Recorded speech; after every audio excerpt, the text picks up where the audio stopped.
that?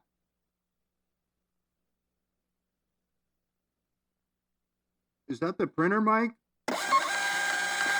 Oh my God, that scared me. You printed that right on my face.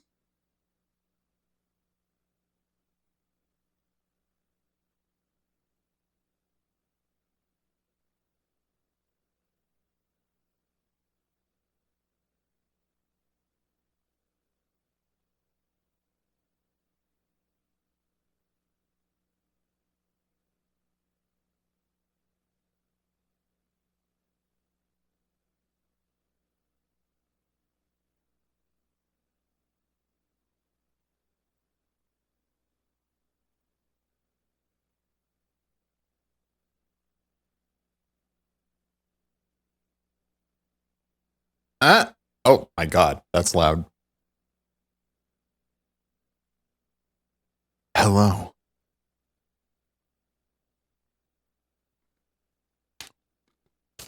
Go Cam 8.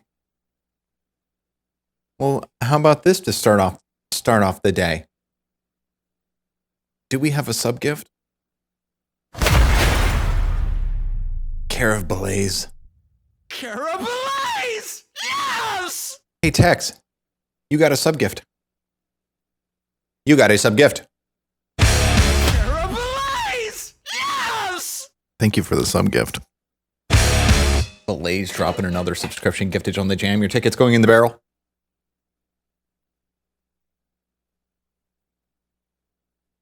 I'm just going to leave that there. Jay. Welcome back 97 months. That's a lot of months. Almost triple digits. Was it that long since the noodle win? That's incredible. Jay, thank you for the support over the years, multiple years. 97 months.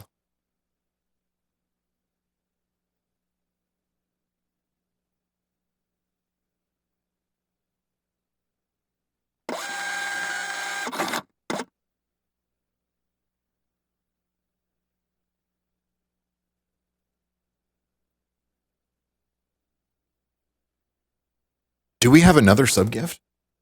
Care of Blaze. Care of Blaze! Pythonicus, Yes! you got a sub gift. That's a lot of sub gifts. Yes! Thank you for the sub gift. Yes! Blaze dropping another one on the jam. Much appreciated. Your ticket goes in the barrel. Thank you for that. Do we have another sub gift? Care of Blaze. Care of Blaze! Voice of Grog. You got a sub gift. Care of Blaze! Thank you for the sub gift. Blaze dropping them one by one. Napalming the subscription giftage printingage. None of them want to go in completely, but they're making their way just a little bit. Do we have another sub gift? Care of Blaze. Care of Blaze! Hunter on the run. You got a sub gift. Care of Blaze! Thank you for the sub gift. Blaze dropping another subscription gifted on the jam. Thank you for that. Will this one make it? Nope. Do we have another sub gift? Care of Blaze? Care of Blaze! Yes! I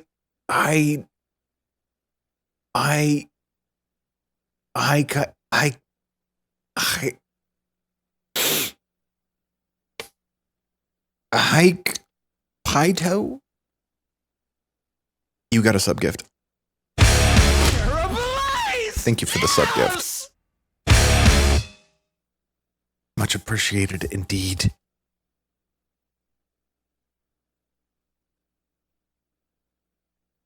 Your ticket is sort of in the barrel.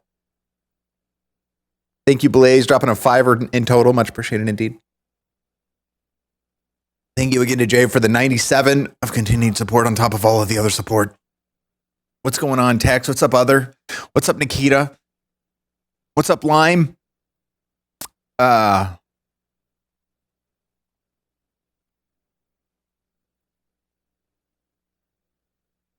goal is to just get that beat for the I Sent a Letter to Guard You song today. I think we're just going to bring the tempo way down on it and do the thing with the deal stuff. Thinking like, I just hear like, I don't know. Let's just do it. What's going on with the Twitchiverse right now? Is something happening? I need to bring these lights down. The glare factor is for real right now. Show audio setup.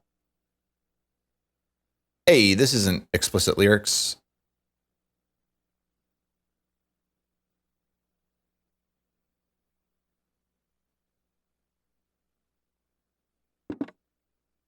All right.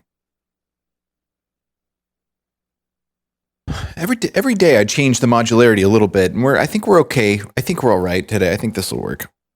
We'll see. We're done. I heard about that. What's the deal with that? So basically, I'm hearing like positive and negatives about this, about the basically from the perspective of people who had collections of these assets that were highly valued. It sounds like Valve came out and basically said they are no longer of high value. And then all the people who had them are like, oh no. And then all the people who didn't have them are like, oh yes. Some people see it as a democratization of said assets. Some people see it as a complete rug pull of those who have been collecting said assets. Some people say they were highly overvalued. Some people say they were exactly where they should be. I know not. I know not. Show cams. Let me just get something going here. Let me see. I'm gonna change the thing with the deal real quick, the audio engine.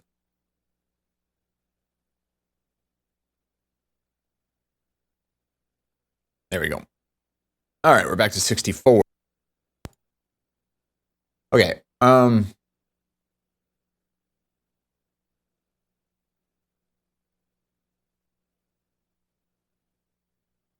All my apes gone. I heard that. I've heard people say that too. What does that mean exactly? 60K skin going down to 3K. Yikes, but it's like EFTs.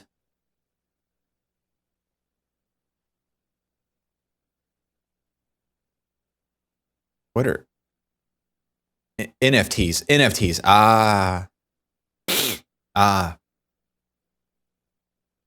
Oh, yeah, that picture of the ape. That's right. I saw a tweet about that last week or something where the guy was like, I bought it for 10 million and it's worth like 5,000 or something now.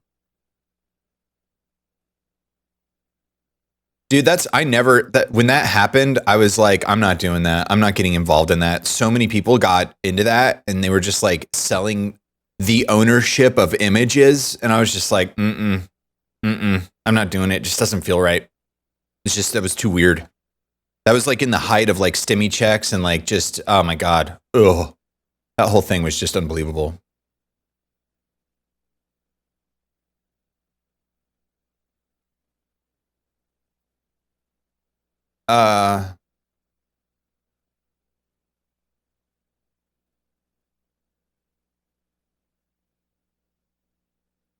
We're going to get there. We're going to get there. Dude,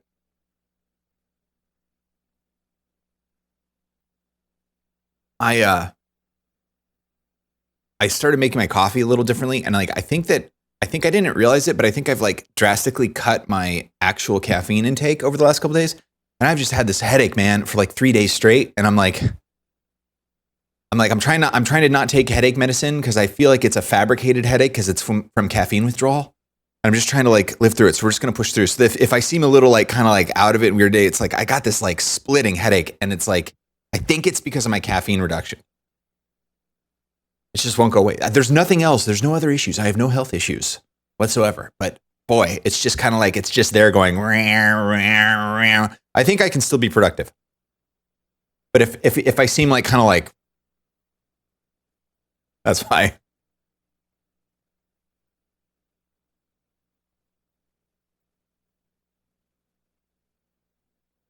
My guard's out. I loved making this one. Is this on 20-minute hourglass? Yeah. Many lulls were had. That is absolutely true. You've been awake 28 hours, Jay? Holy moly.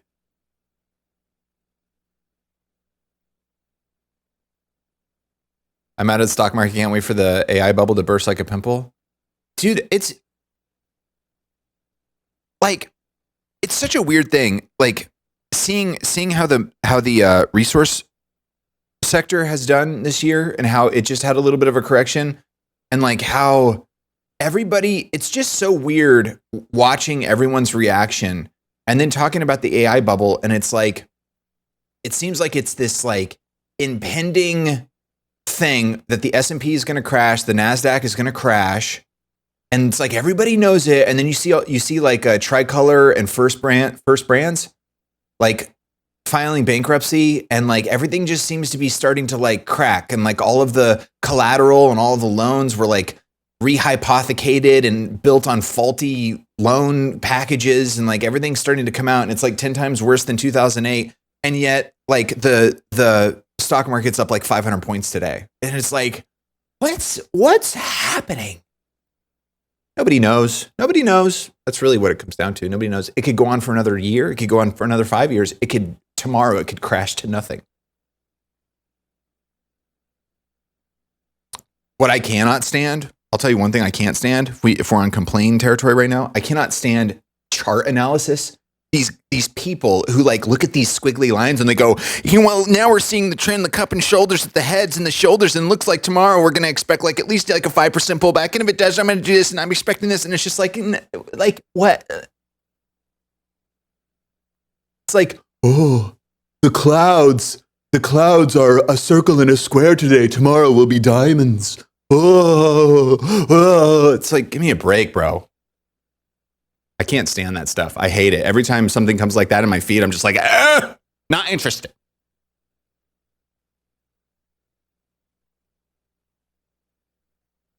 You know what people should do? There should be YouTube channels dedicated to chart analyzing the chart analysts and see how wrong they are constantly. That's what they should do, is like, hey, this guy was wrong this day, last Tuesday. He said it was going to go up and it went down.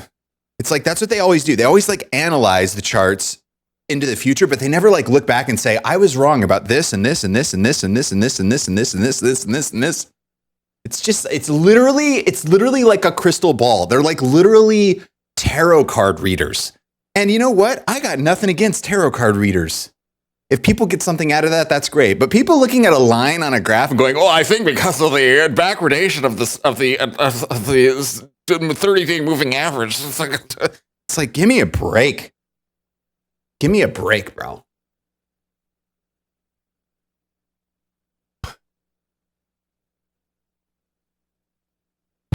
That's another weird thing, Fox. That's a totally weird thing too. Is like how, yeah, that's why nobody knows anything. If there's anything Bob Moriarty's right about, it's that nobody knows anything. There's no such thing as an expert, because everything is changing every single day into the future. That's the whole point of it being the future, is you can't know it.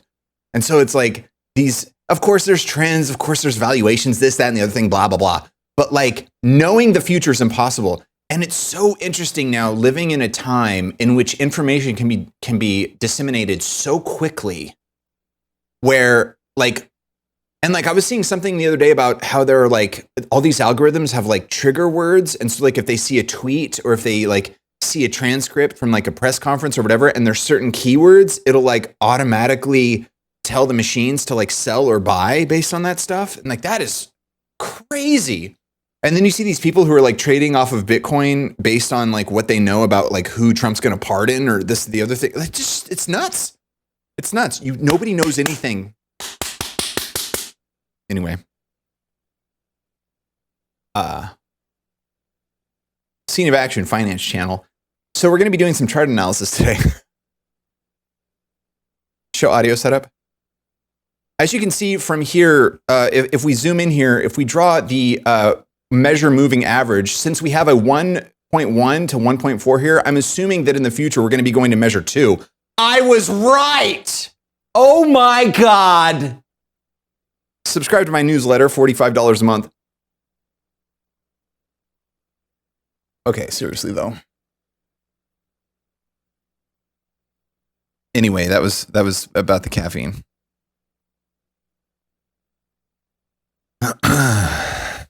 What's up, Harley? Drop the link.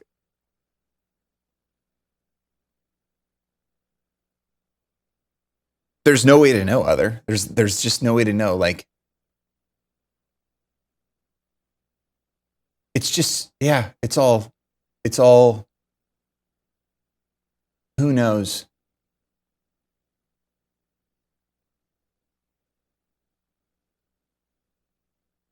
I can tell you one thing.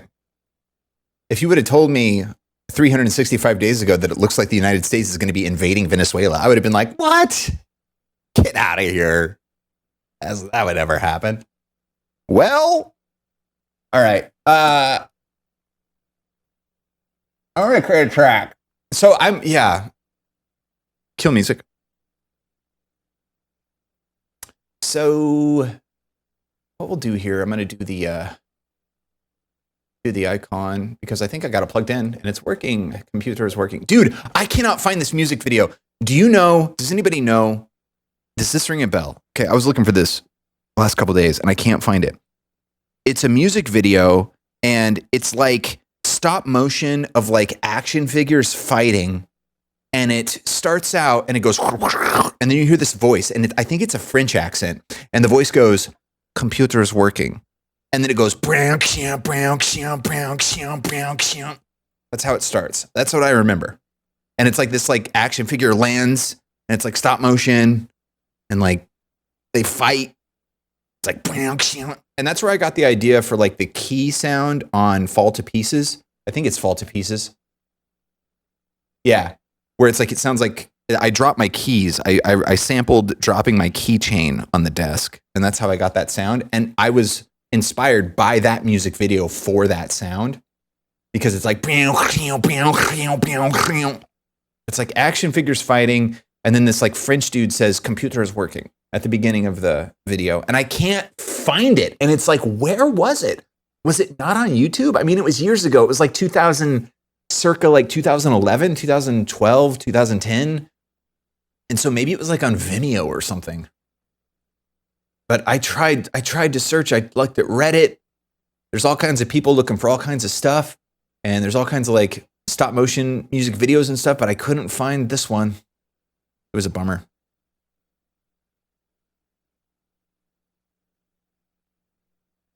Anyway, if that rings a bell to anybody, let me know. So VTICS3 IS. Now,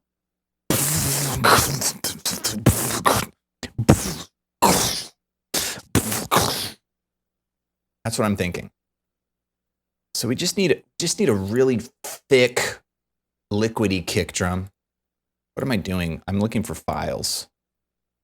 We're gonna go through the kick drums here. We want some. It's just a thick, juicy. I want a thick, juicy kick drum. There's some kick drums.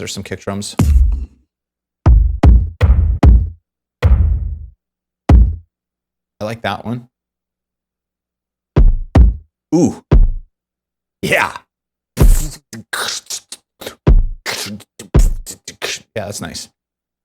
So I think, what is that, like a low C? Let's see. No pun intended. That was great. Awesome. Nice. Okay. Yeah.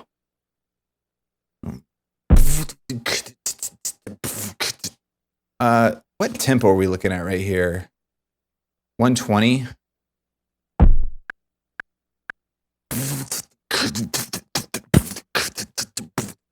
Dat 140. Okay.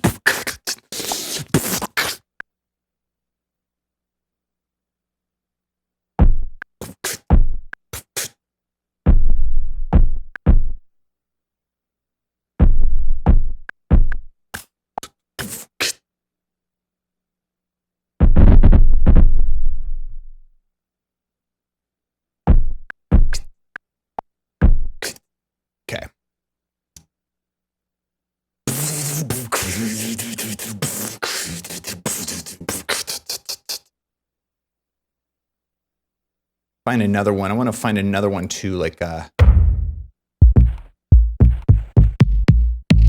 we on the right thing, by the way? Track 2, yes.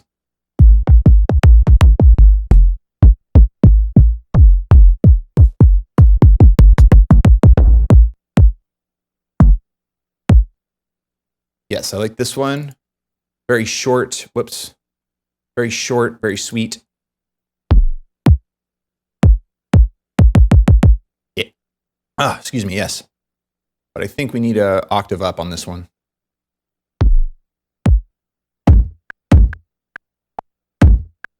Now, what does it sound like? Cool. Yeah, we'll see how that goes. All right, so now,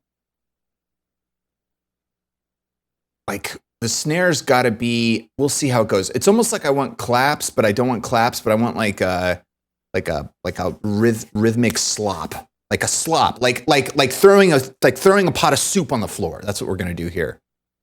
I want rhythmic soup slop for the snare. So let's go find that. Rhythmic soup slop is what we're looking for. Do they have a rhythmic soup slop? Let's start at the bottom today. Tune tape drums. Perfect. Conga, hi-hat, percussion, rides, snares. 606, 70. Wow, that's a lot of snares. Syncussion. Ugh. Okay, that's not what we're looking for. Do we have another? Do we have another subgift? Care of ballets. Care of ballets. Carabalays! Yes! Radical puzzler. You got a subgift. Carabalays! Thank you for the subgift. Yes! Blaze dropping another subscription giftage on the jam. Much appreciated, Blaze. Thank you for that. Dropping another subscription giftage on the jam. Your ticket is going in the barrel. There it is. Thank you. Appreciate it. Appreciate it. How's it going, Radical? How's it going? So we're looking for a snare. We're looking for it's technical. We're looking for technically a. So this isn't right because this is like, yeah, these are tuned, so we don't want that. Tech, house, and minimal drums, snares and claps. Yuck. I kind of like this one. That one. I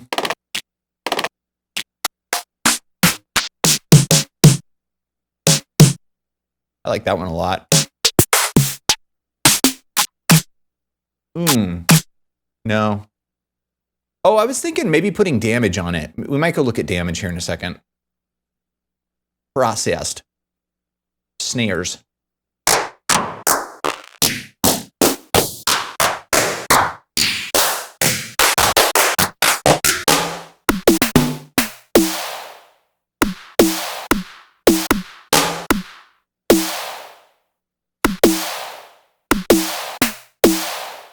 What are we trying to do here? Like, it's like, it's going to be like, so that's kind of cool. That might be cool on a higher up.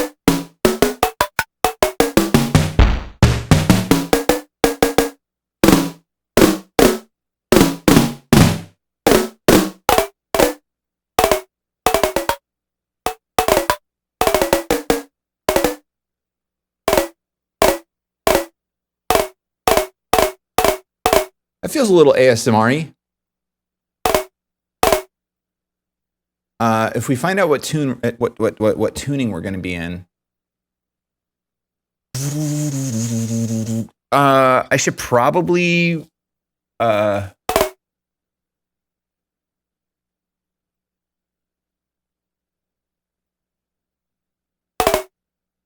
let's see.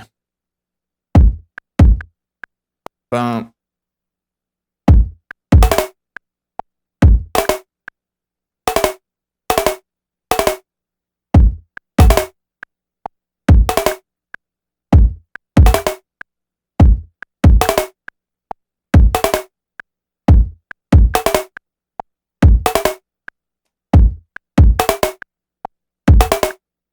Yeah, I'm trying to think about the syncopation on it.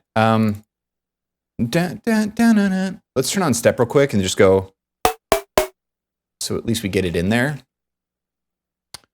And turn off step. Okay. Bop, bop.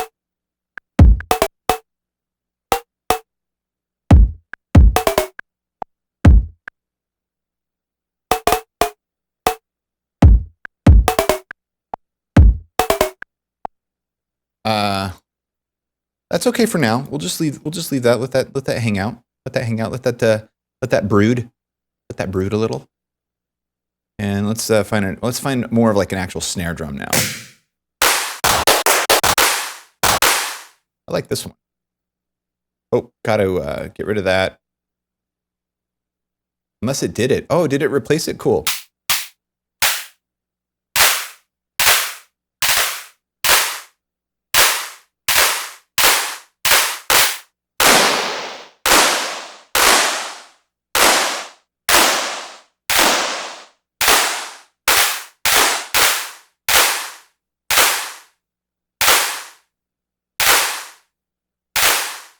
Okay, cool. I like this, and then we'll move it. We'll pan it a little bit.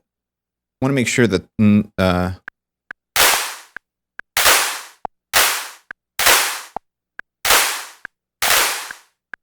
might have been it. Let's turn off snap. Yeah, let's do that. And then move this to like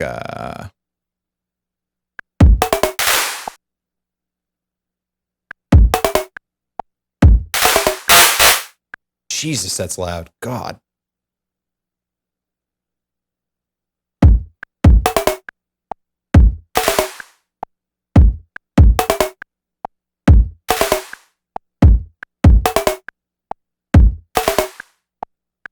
Maybe more. I usually do left, right, or center in my panning, but I'm getting a little bit more adventurous these days. We'll do 50%.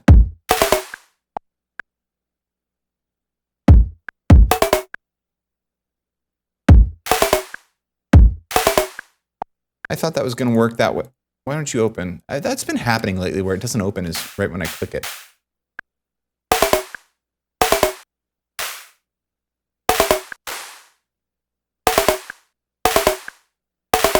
I like that. Yeah, that's nice. Okay, turn snapping back on. Loop it. S, I think, right? Yes. No. Tilde. Yes.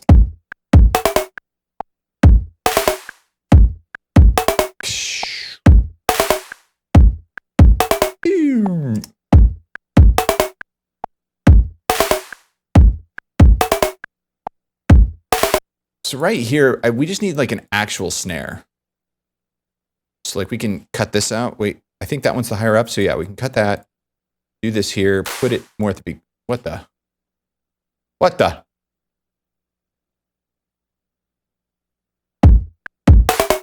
Yeah.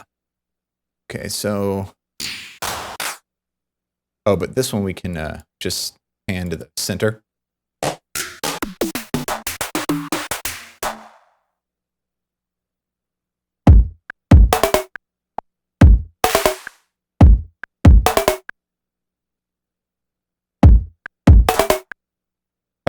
Da-da-da. Doot, doot, doot, doot.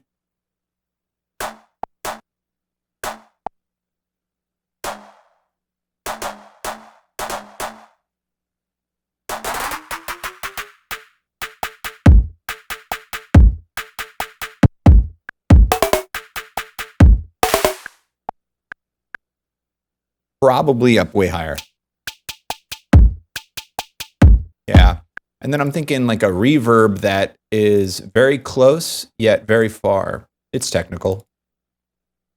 No, seriously though, like a reverb that's like why aren't you doing that? I double click it and then it doesn't open. This is like a continuing issue lately. Am I double clicking too quickly? There's no way. Am I double clicking not quick enough? Is it not? I don't know.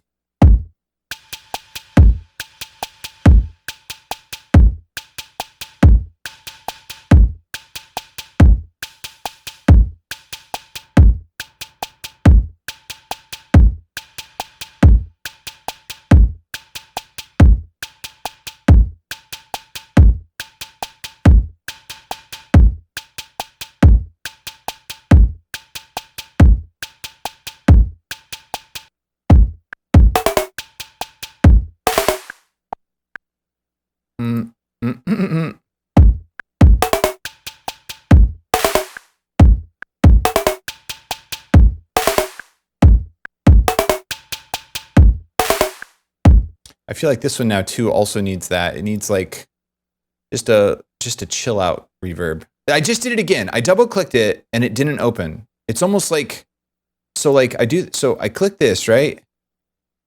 And then I double click and see that time it worked. Like, what is that? Huh.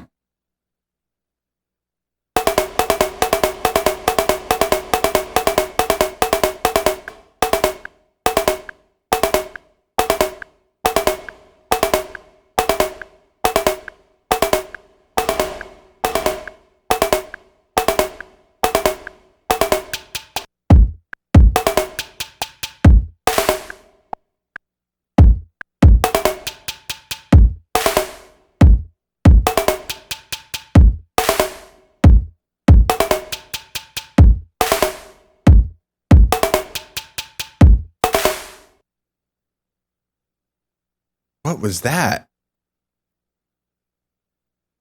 Oh, it's because I opened up a new session. My snapping is weird. The snapping is always weird when I start a new session.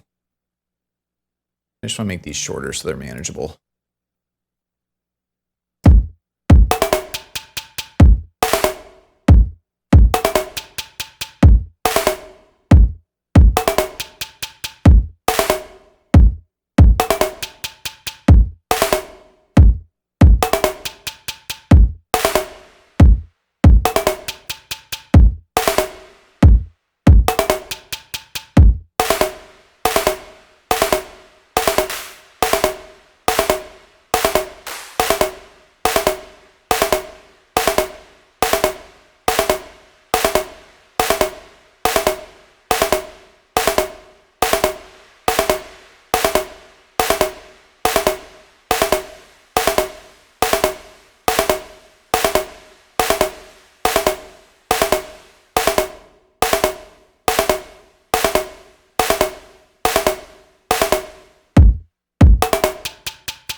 I guess an SSL?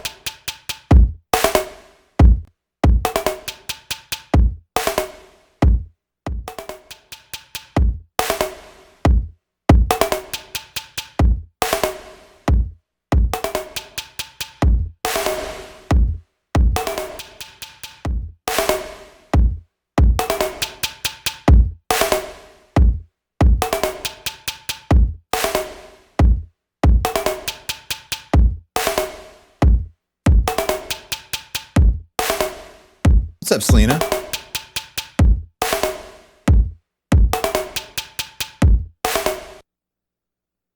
Guten Morgen. That's German. Okay, we need an actual snare, though. We still haven't done an actual snare. We need an actual snare. Get rid of this, and then turn this on here. Turn that off for a second while we find the snare that we want. Then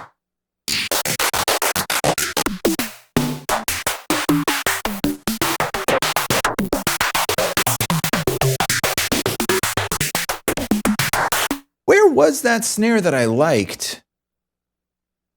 I liked that snare. There was a snare that I liked, and I don't know where it was.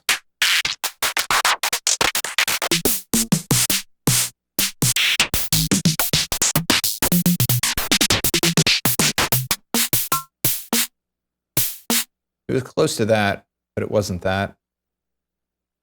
I don't know where it was, bro. Berlin techno drums? Maybe it was that. Percussion, kick drums, clap, and no.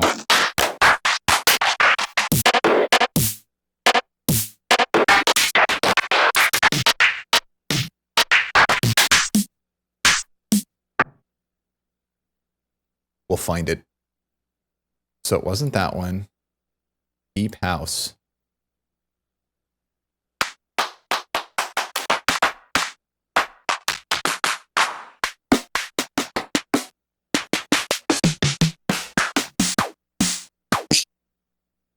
Nope.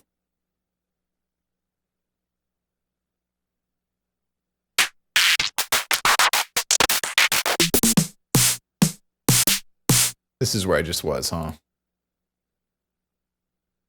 Oh boy, there's lots in here.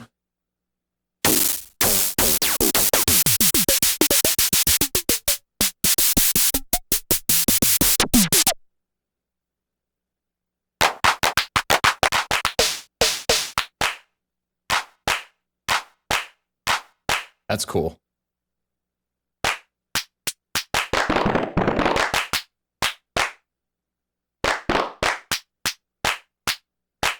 I like that stereo feel.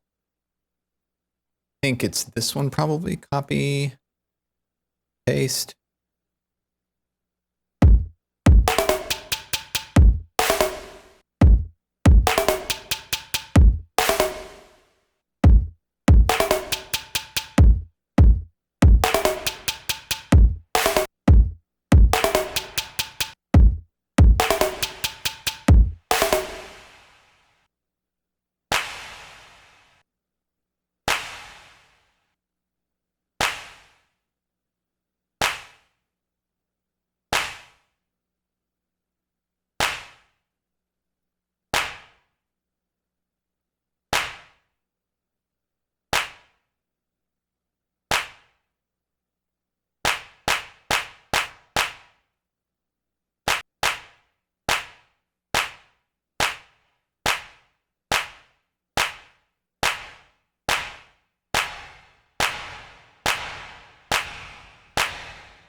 What's up, Hilo?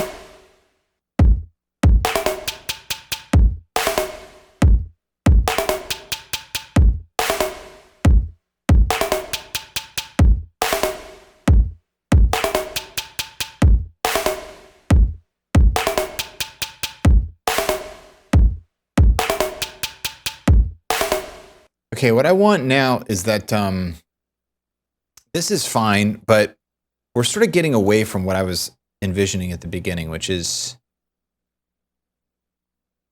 this almost sounds more like it could be used in the verse. Because I want it to be more, I'm like adding like layers and stuff. I want it to be more I want it to be simple. I like that kick drum. Let's just let's do this here, do that there. But we need, it's almost like, yeah, I'm thinking of like A New Beginning, where it's like, it's that like car door shutting kind of sound. What do these kick drums sound like here?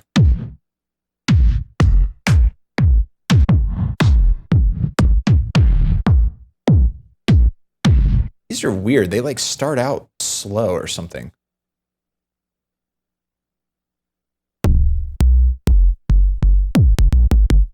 What the heck is going on? It sounds like there's like a delay.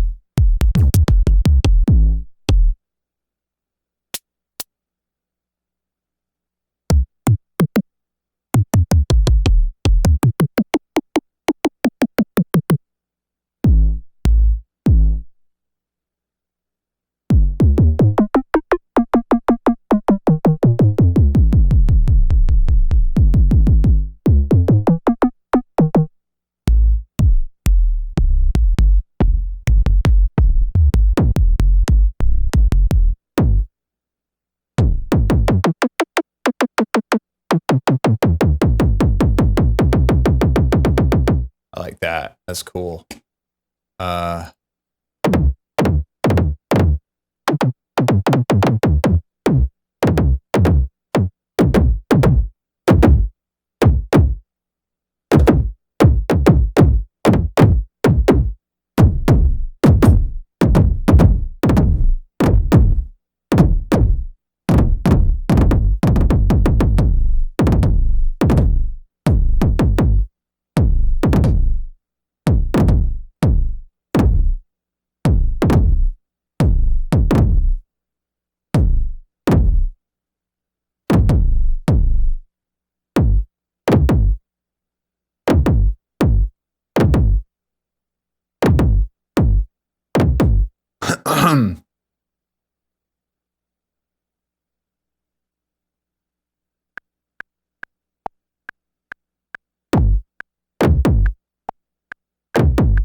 I'm gonna kill the mic so I can hear this. I keep clipping on the mic and it's like messing with me.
Okay. I think it was that last one.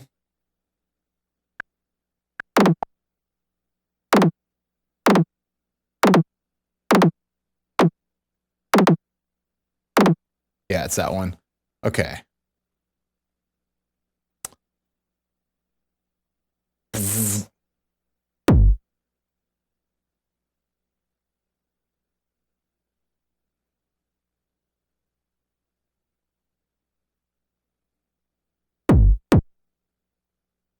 So the question is, where do you put that? Is it on the downbeat? So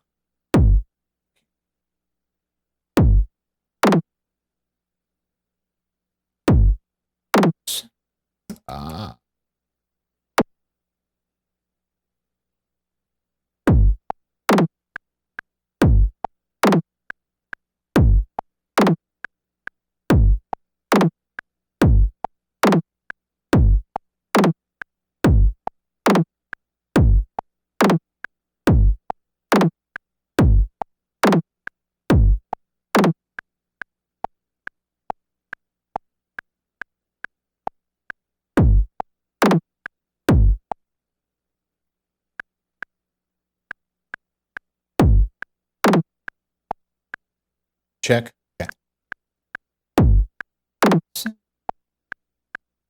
So you bring this one there, combine these together, and then this one.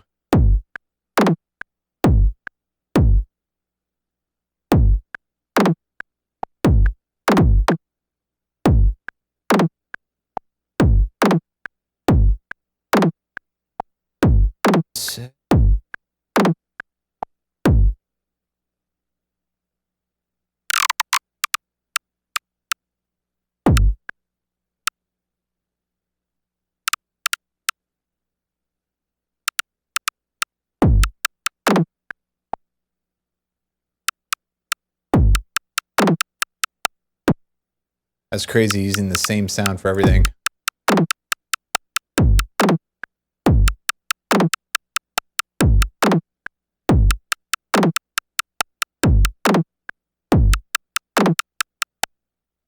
I'm trying to remember. Yeah, that does work.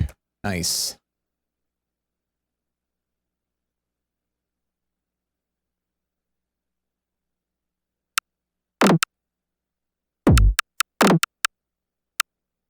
That.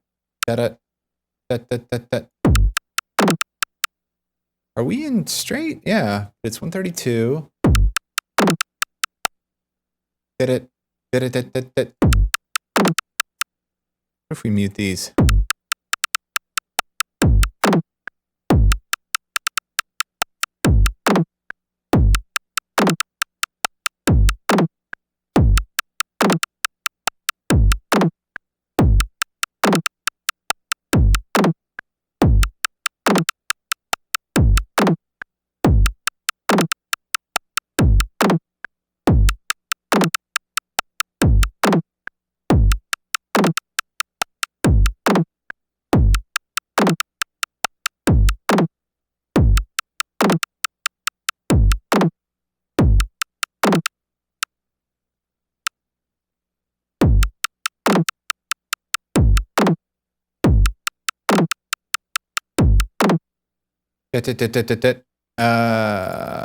Triplet.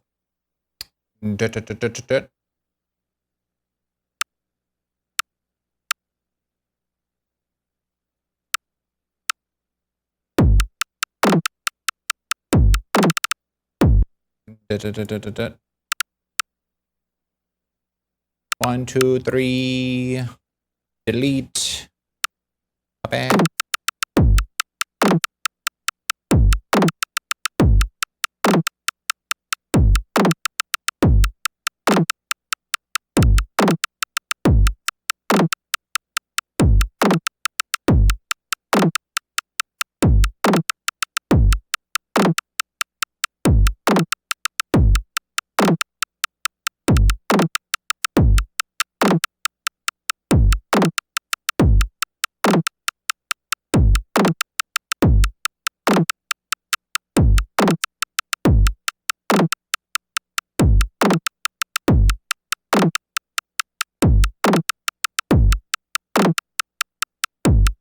Okay, now let me go. Well, first of all, yeah. Let me go here for a second. I'm going to go look for something. First of all, I'm going to save this. Where?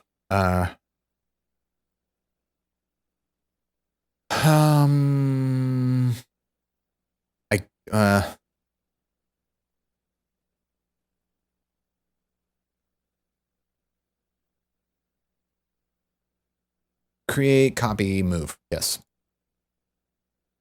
All right, and I'm going to open up that other one.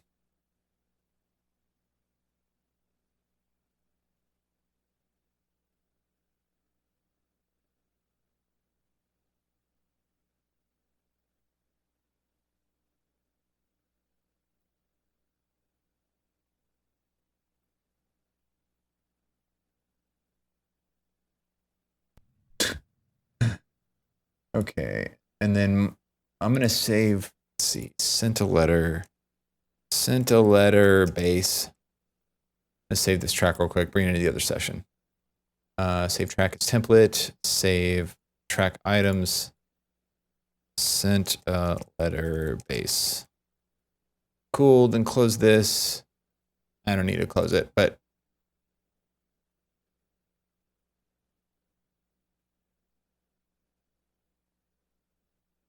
Okay.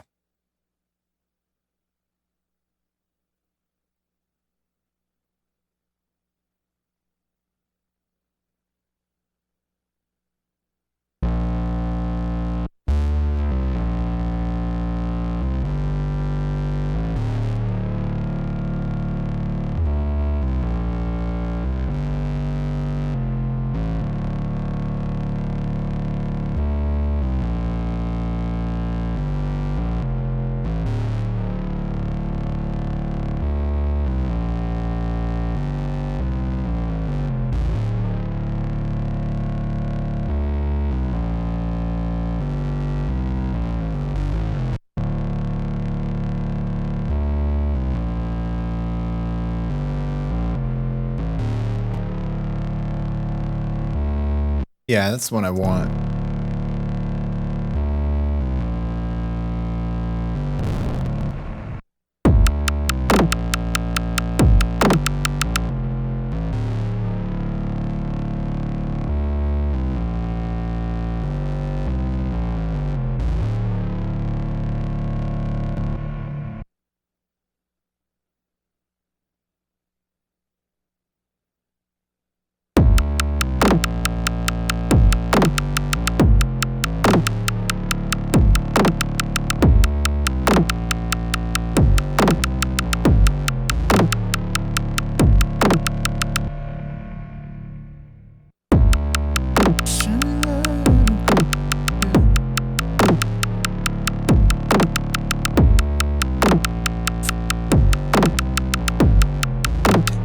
What's up, Hermes? Way when they found her.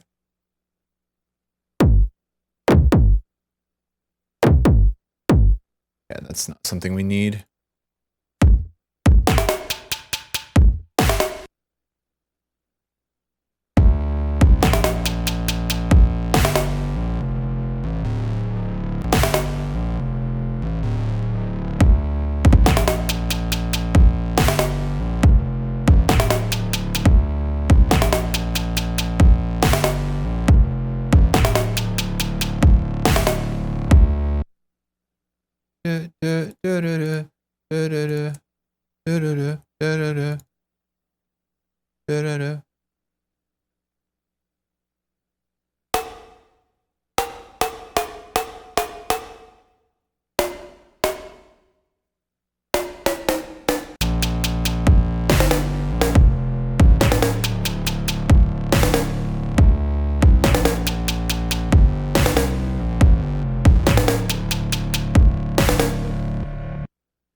Can we loop from here?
Yes, yes, yes. Why isn't the cursor moving where I want it to go? So I double click and then it did that. Like, that's such a frustrating thing. And I think I looked this up like a month ago, trying to figure out how to get the cursor to move where I wanted it to. But the second I drag, it doesn't move the cursor. So I have to hold very, very still to get it to go. And then when I'm here at the edge, it doesn't want to do it because I'm at the edge of the thing, even though that's where I want to play from, is from the beginning of the region. But I can't unless I go right to the right of it. That's just crazy.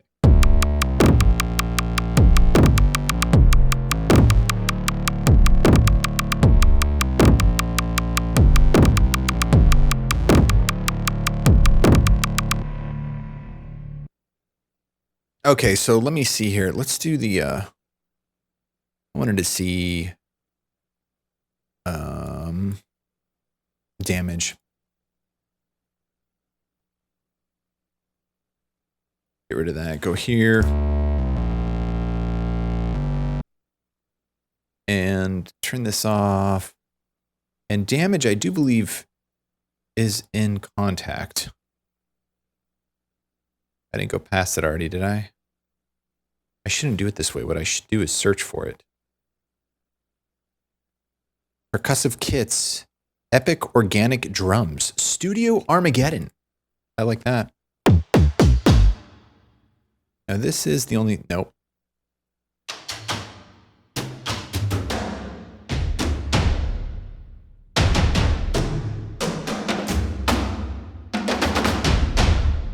So there's a lot of...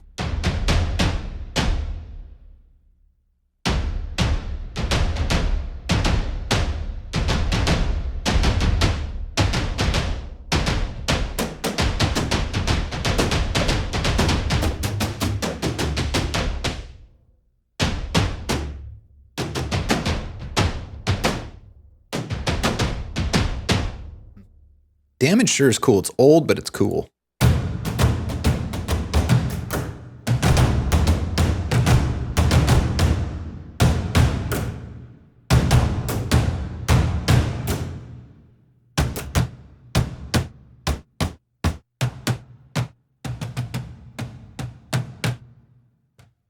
That's weird. The harder you hit, the more it...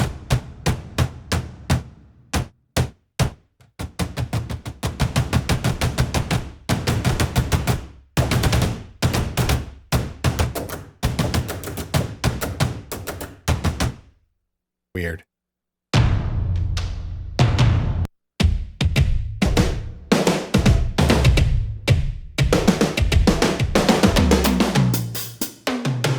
Oh, that's a whole kit. That's funny.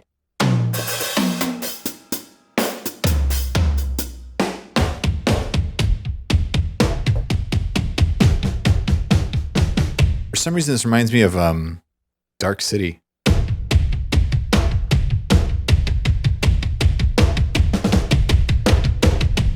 Sleep now.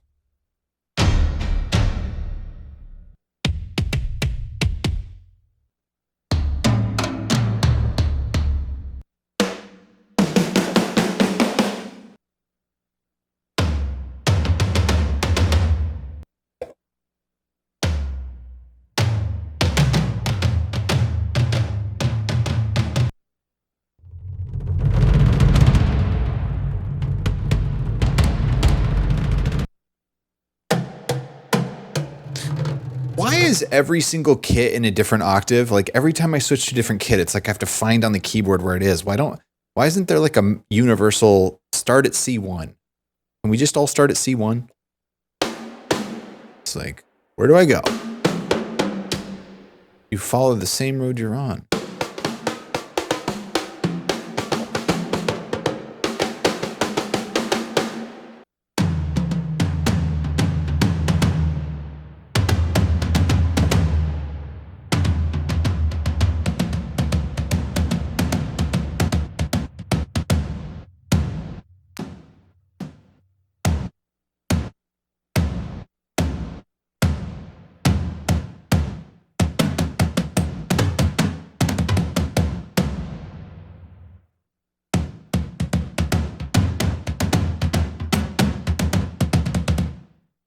Epic Organics, ethnic. Let's see what that is.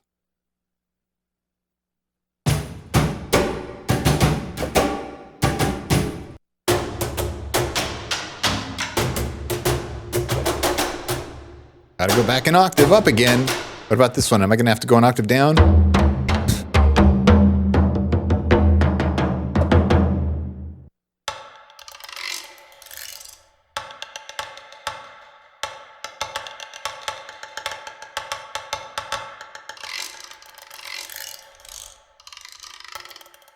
That's cool.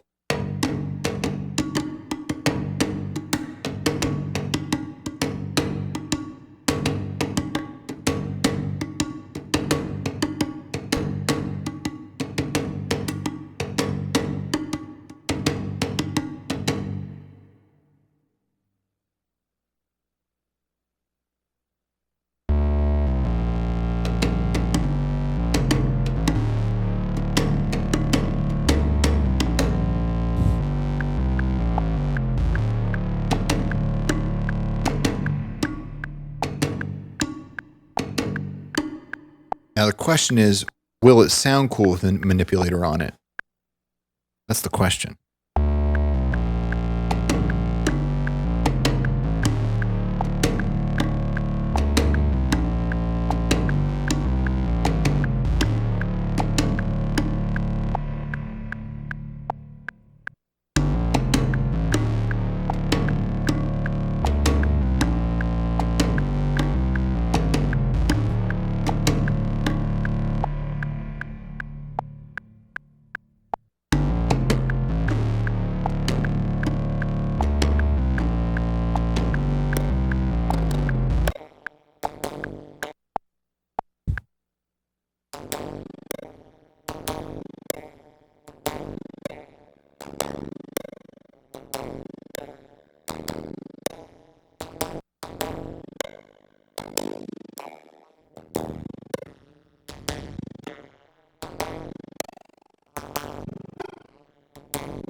What's up, Sniper?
One, two, ta ta ta ta ta ta ta ta.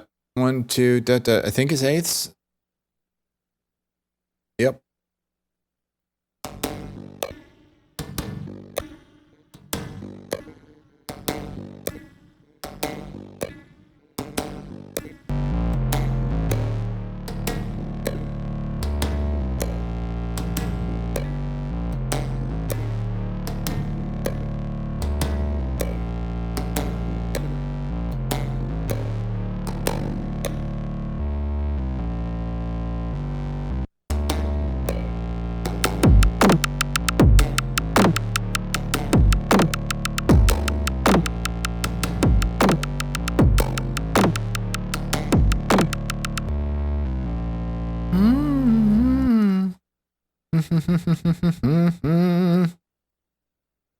Filterverse? Who makes that?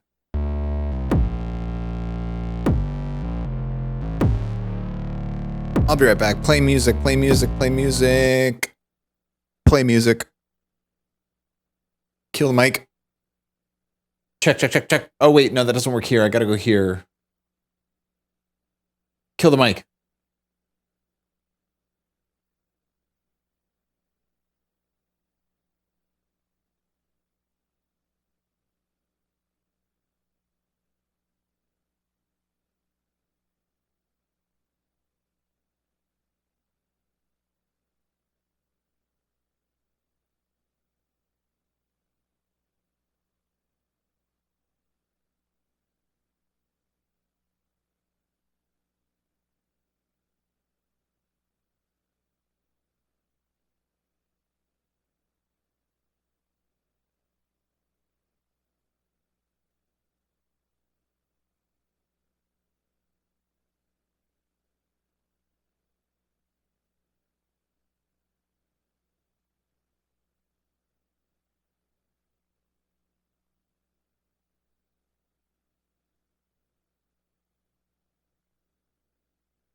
Do I have that? Might have that.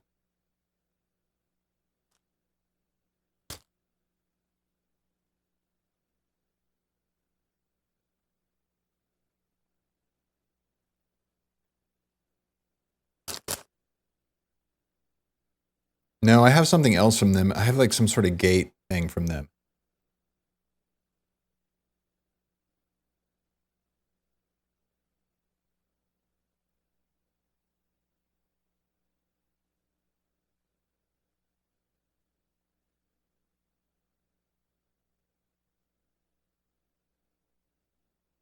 I have Gatekeeper, I Wish, and Manipulator. Oh, these are just your typical ruffles.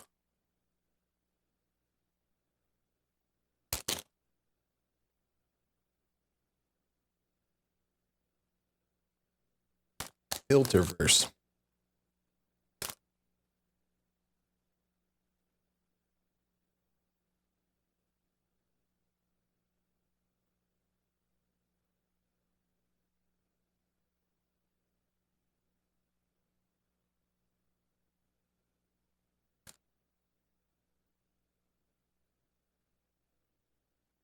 We're gonna get this figured out, man. It's like it's sort of a Platonian dream right now. Like I can feel the shadows of it. We're still chained to the walls.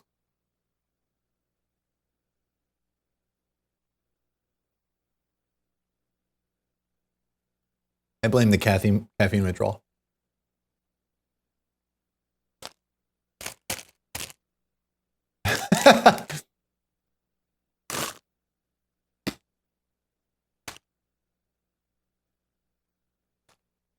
hilarious, Harley. Were you thinking about Ruffles? What's up, Kendi? Did I say hi? Hi.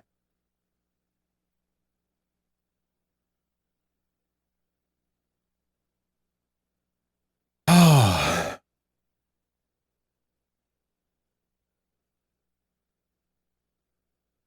Is Battlefield 6 on sale yet?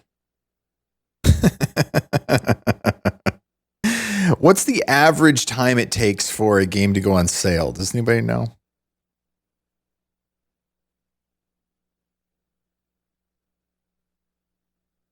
What even was I looking at here? Battlefield 6 sale. No.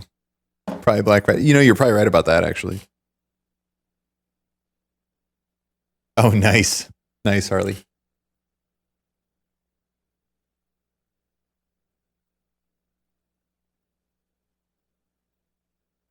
Realize this is almost empty. Yeah.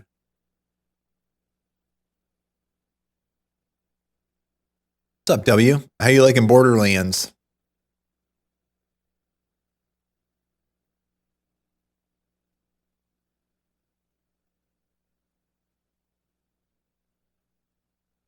I was randomly thinking about Red Dead 2 the other day.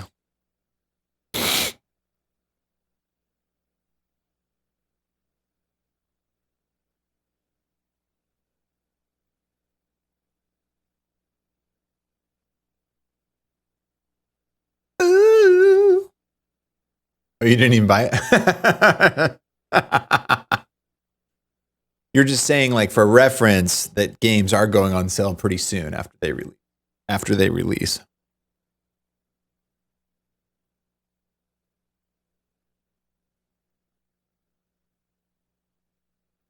But yeah, I think you're probably right, Hermes. It's probably Black Friday. That's probably when they're gonna do their first sale, probably.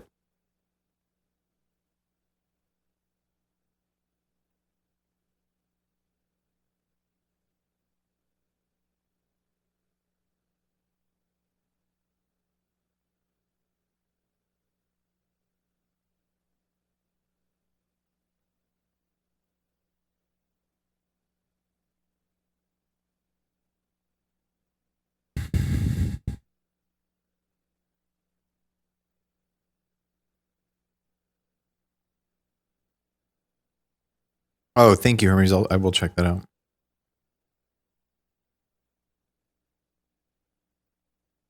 James D Music, what's going on?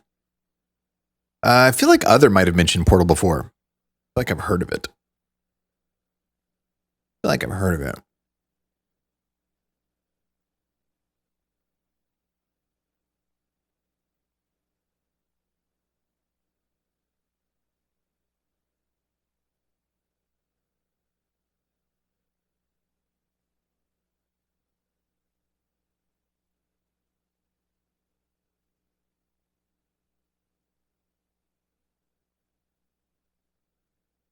I don't know what I was thinking singing this high.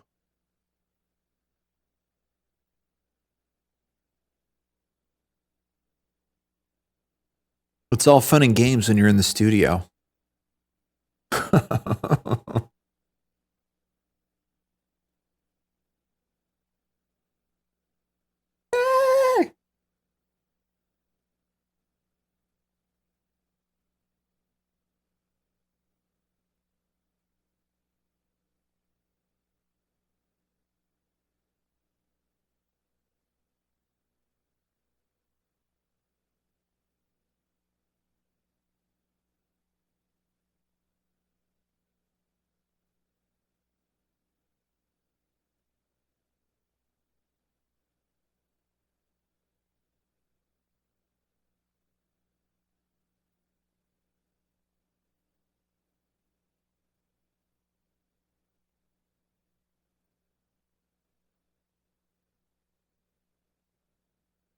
Remember, I had to automate the tempo map for that.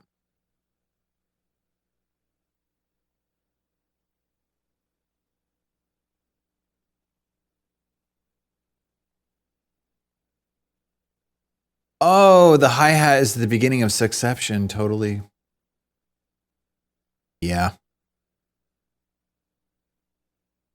What's up, Octavia?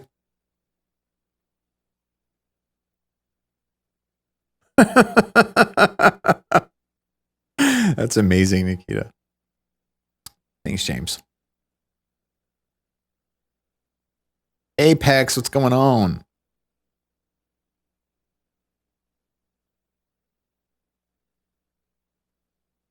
Who makes Portal?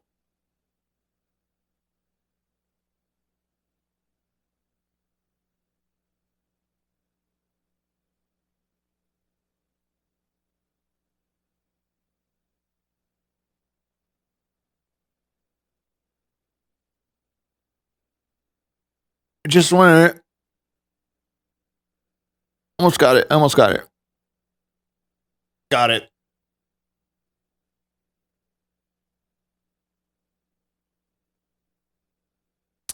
All right. Those ruffles really bothered me for a minute. I'm okay now. We're going to get this record done. There's only 4 more songs. And then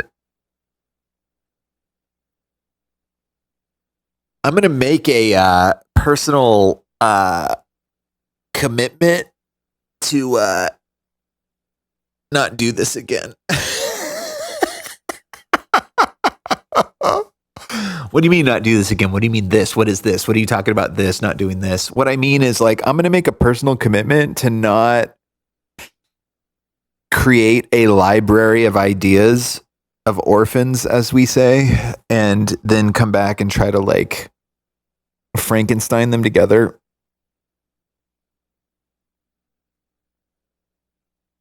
Like, for instance, the song we're listening to right now, it's like,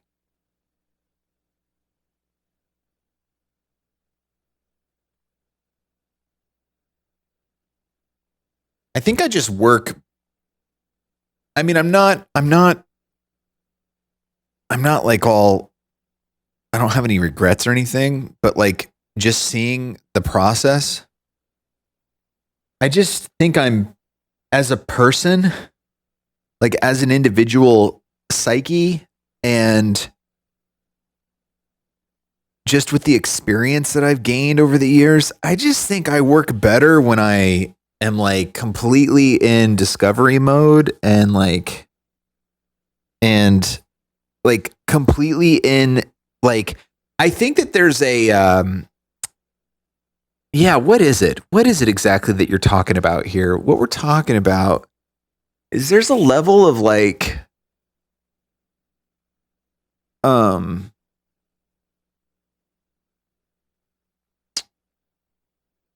what's the word I'm looking for?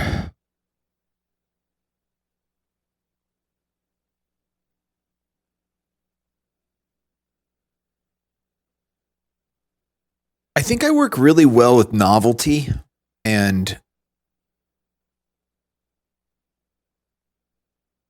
freshness. And like, I think that there's this there's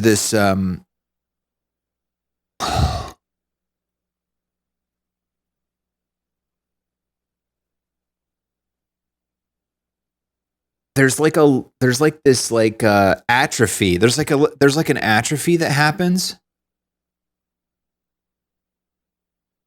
where like, if something is like, if there's an idea that I came up with a while ago, it's like I feel like I've sort of, it's not so much like demo-itis, but it's like this like feeling or this idea that I've formed in my brain. And like this one specifically, I'm feeling it with, where it's like I have this like construct in my head of like what it should be. And like, we're going to get there. I'm not like, it's not like it's futile and it's like I'm going to give up or something.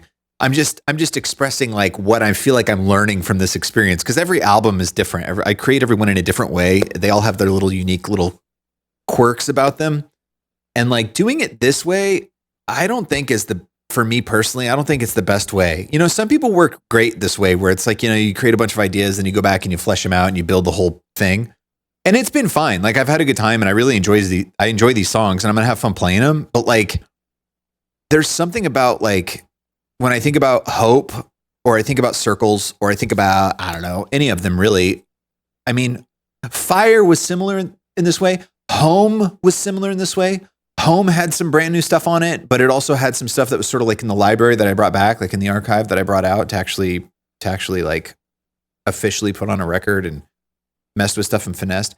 And it's that kind of a feeling where it's like, I work really well with like when I a lot of times in the past, I'll have like an idea. Like I remember I was in the shower and I had the idea for what song was it? What's the name of it? The first song from Fine. What's the name of it? Standing Room? Yeah, Standing Room. Remember I was in the shower and I thought of that. And it's like, I just had that idea. And then I came in here and started producing it and then like produced it over the course of like a day and a half or 2 days. And I mean, that's how so many of them get done. And there's something about like that idea where it's like, I hear the idea in my brain and then I immediately start working on it. It's fresh. There's novelty. And then it changes and it morphs into something else. Because the idea that I had in the shower for Standing Room is not what Standing Room ended up like. It started out more like it started much more like, it was just way different, like in my head. And then I just immediately went for it, pulled the trigger and started working on it. And then it became what it became over the course of a day or two. And then the novelty didn't wear off. I didn't have any like preconceived ideas. I didn't have any like weathered ideas in it or concepts of how it should be.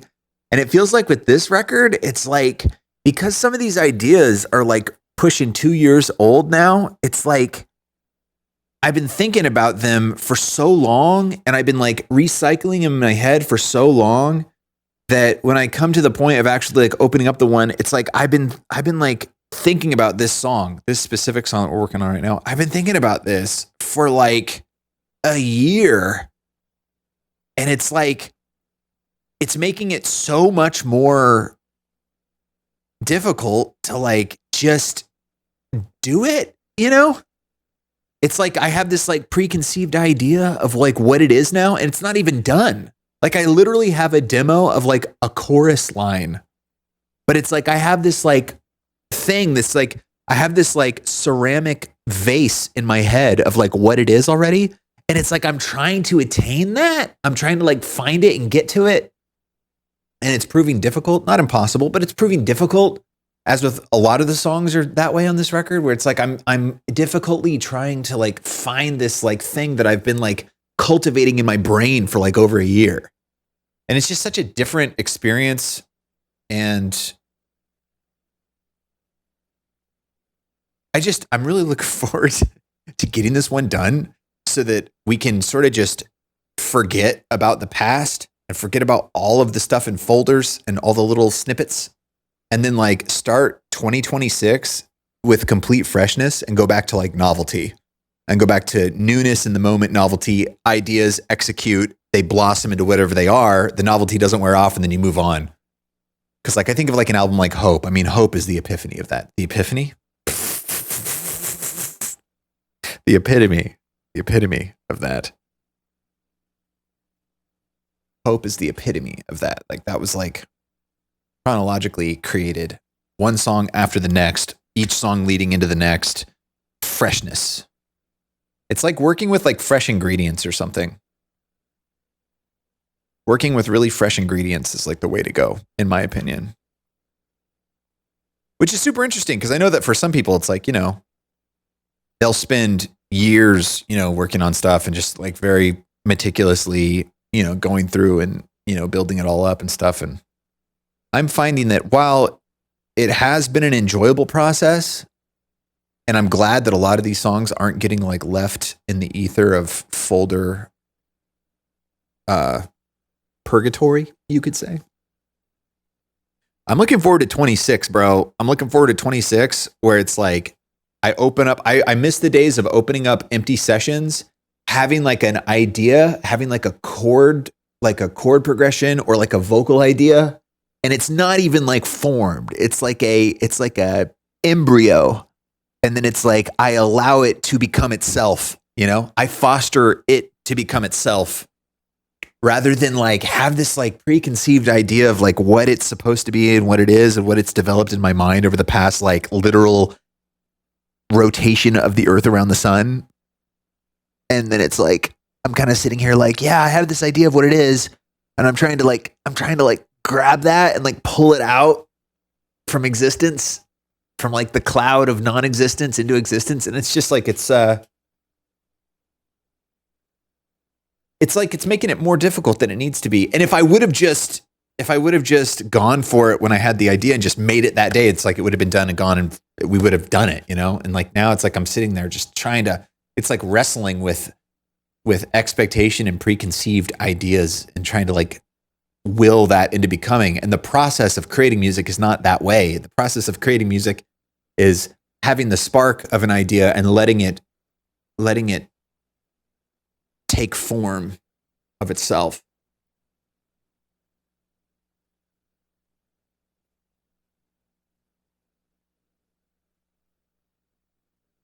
You know? The epidermis. That's what I meant to say. Thank you. Money hates this album. Hold on. I want to listen to this solo.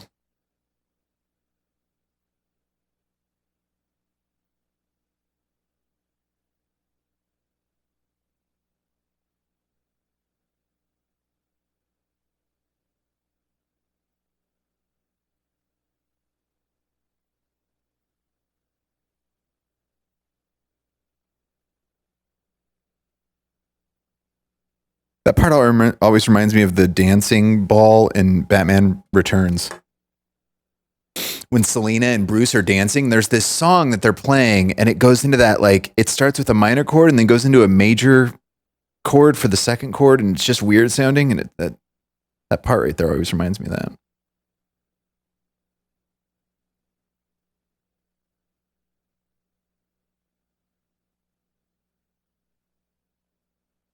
Kind of like me with speedrunning. If there's something new I find, I just want to get in it and run.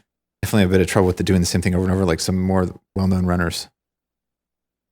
Yeah, I follow. That reminds me of, what's his name? God, I can't I can't come up with anything today. All my connections are fried. Anthony Caliber. There it was.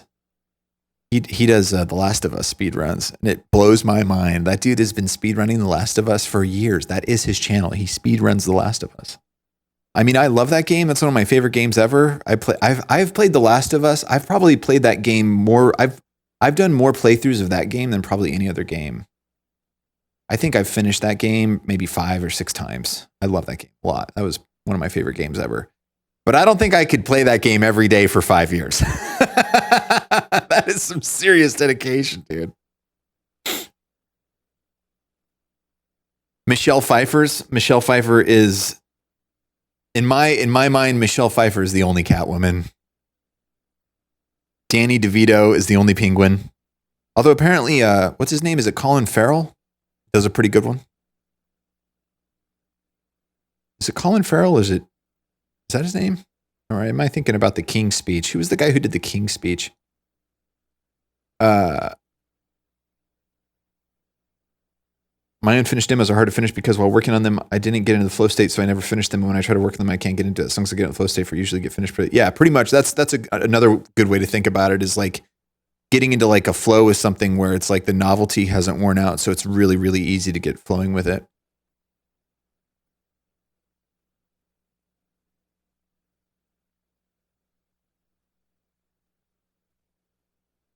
You know, it's interesting you mentioned like a haiku idea. There was a band, what was the name? It's like Pacific something in the Bay Area when I was there, and like they had a song that was like 1.5 minutes, and it was like the sickest song. And I was like, how did that happen? It's like, I don't know, it just happened that way. They played a live show. I was doing live sound. I could see myself maybe doing that.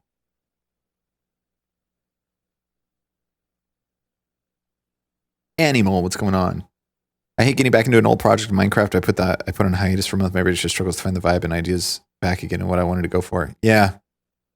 Yeah, I think this is a universal thing. And like I say, we're going to get through it. It's going to be fine. It's just definitely, having done it so many different ways, it seems like I don't know. I have like this nostalgia for just the complete unknown of it. I think I like that the most, like discovering it as it's happening, as opposed to like, it reminds me of a video I watched about writing where this lady was talking about like different writing techniques for like writing fiction, and how some people will write just like they'll just sit down and start writing and then kind of let the characters develop seemingly on their own, and kind of won't really, they might have like a general plot, but they won't like have like done anything specific. They'll kind of just like write it, kind of flow it out, and then go through and like make adjustments and stuff, but kind of just like let it flow out. And then other people will like do complete like structured outlines, like very specific, very like rigorous, formulaic points. And I'm generalizing, but it's just different strokes for different folks. Some people work different ways. But I'm very much more of a stream of consciousness kind of approach, I think, when it comes to the music stuff. Because, like, I think it also just plays to my strengths, too, in terms of, like, I'm really quick with, like, being able to work in the software and stuff. So it's, like, typically speaking, if I have, like, an idea or something, I can execute on it really quickly. And so rather than needing to, like, because I've worked with musicians before in the studio where it's, like, they need to have everything kind of worked out ahead of time, just because to try to execute on ideas really quickly is just, it's more difficult. So they have to kind of get it all worked out. But I've just always wanted to be able to do stuff quickly. If I want to change something, I want to be able to do it quick and fast. And that was why I succeeded in like working in studios and stuff. And that's why musicians like to work with me, because I could always really just do stuff really quickly. If somebody like had an idea or wanted to do something, I was just like, let's execute, as opposed to like thinking about it or talking about it, or maybe thinking, maybe we should come back later to the, no. Maybe we should just take a bunch of tracks, like record a bunch so we can listen to them all, and then we can spend the rest of our lives listening to like demo takes, and then maybe decide on one of them at some point, which actually isn't going to be that great anyway, because we did so many takes, we sort of lost track of what we were, it's like, no.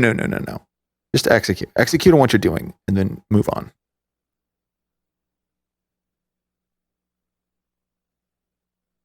But really, I think it's just because I've had it. That's what's going on today. I thought I could push through, but I don't think I can.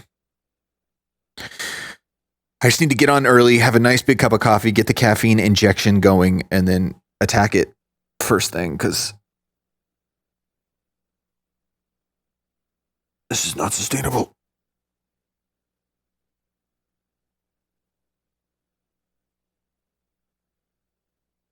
Duff Wuff happening. What's going on?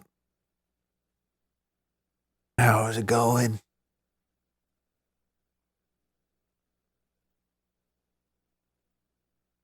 Got home from restaurant work. Yo. I've worked in my fair share of restaurants.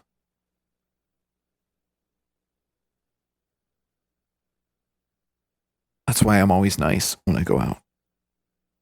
It's amazing how mean people are to like retail workers. I'm just like, dude, the only way you could possibly be that mean to a retail worker is if you never actually worked retail.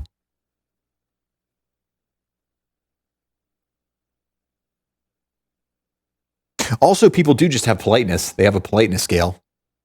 Agreeableness is a real thing, and you have you find yourself in the politeness and compassion bell curves, and some people are just not polite.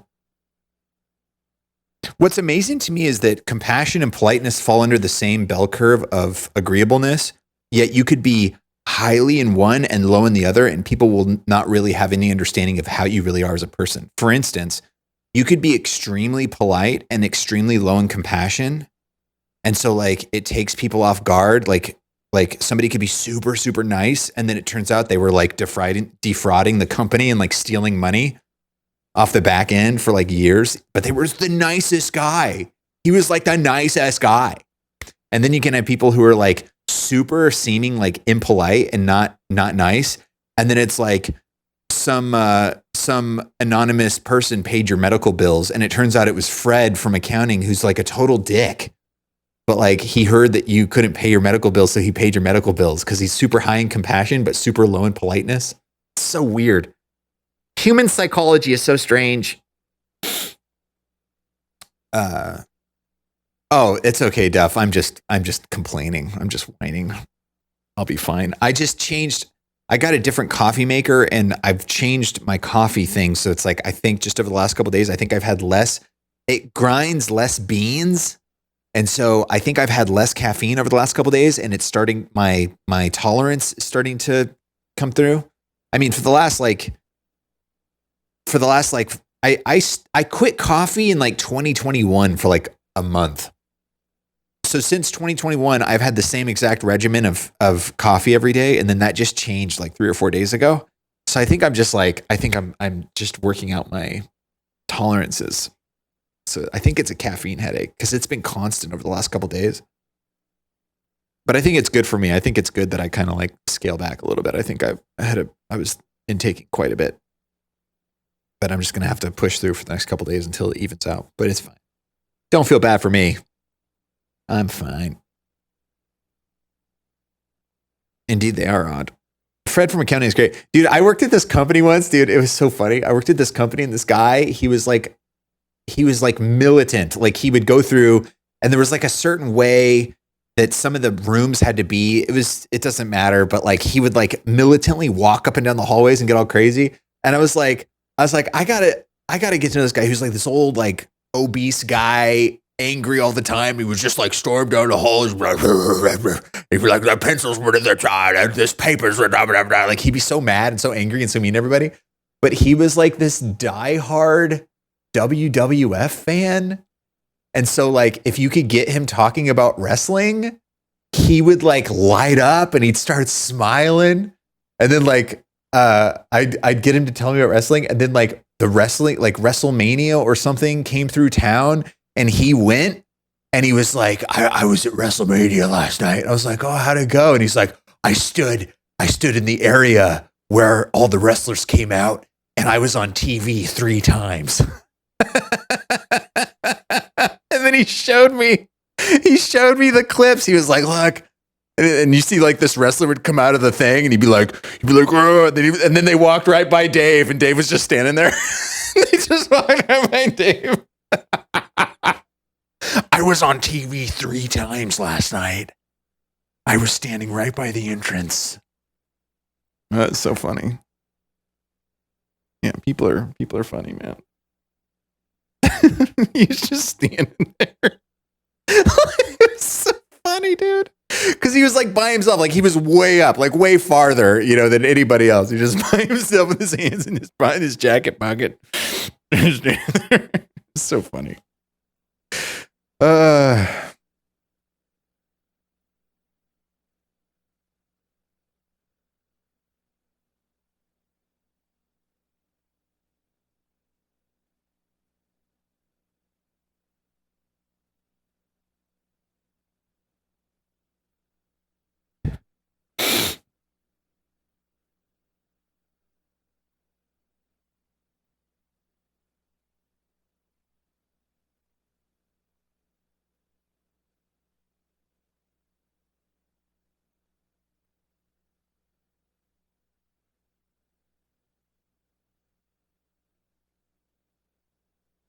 Oh, 7 years ago now. That's insane. I feel like I was thinking about this the other day. I feel like COVID has truly it did something to us. I just feel like we're in some sort of weird like maybe this all is a simulation and we're in some sort of weird time vortex now. I feel like I was keeping track of time and then COVID happened and now it's all just like a weird cyclone of circular time and just years are starting to go by now and I'm like, what is life? What is happening? Maybe this happens to everybody as you start to get older. You just start forgetting reality and time just starts going and then you realize stuff that was felt like yesterday was actually 10 years ago. Maybe it all just goes back to the fact that Star Citizen still hasn't released. I think that's what it really is. I think it's because Star Citizen opened up a wormhole in crowdfunding vortex in 2012. And since it hasn't released in 13 years now, it's like it froze time.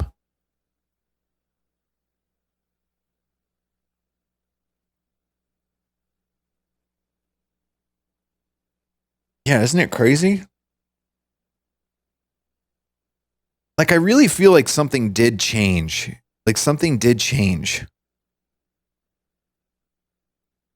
I wonder if it's because, like, we all went into, like, this, like mass psychosis thing.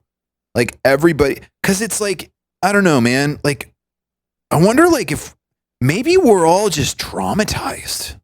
Like, maybe it, like, did some sort of weird, like, even if it was subtle, maybe like we all got weirdly traumatized by it.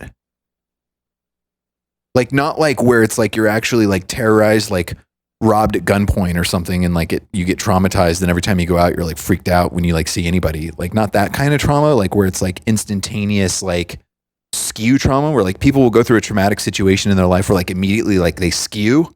And then they're like, where? And then they feel it and they know it. And then it's like, you're like, I am traumatized, you know, not that kind of trauma, but like almost like some sort of like weird subconscious, like cultural, strange, like trauma where like all expectations and all normalcy just sort of got like tweaked a little bit.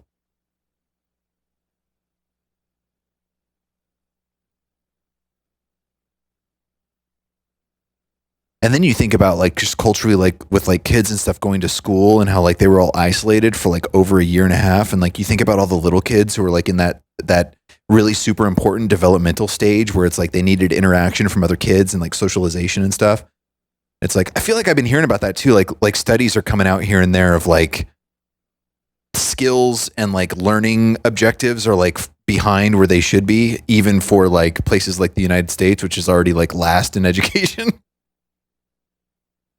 But the S&P is up. But yeah, it truly does feel, like something happened.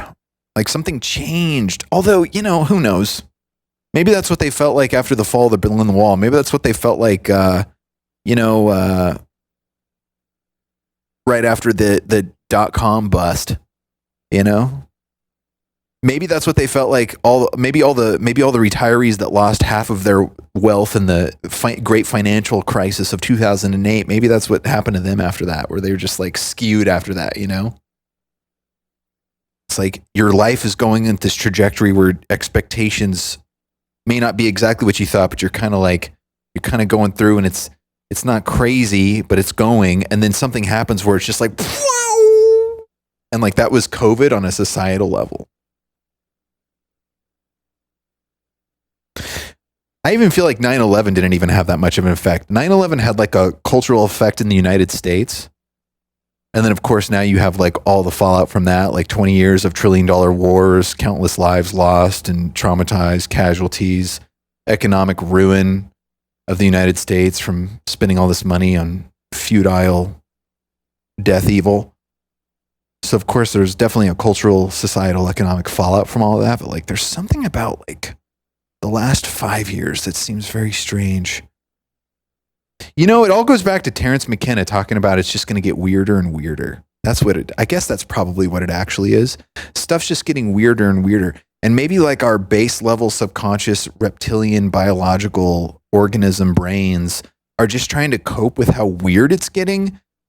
And it's like you see at the same time technological improvements that look like magic to people that would have been alive 100 years ago.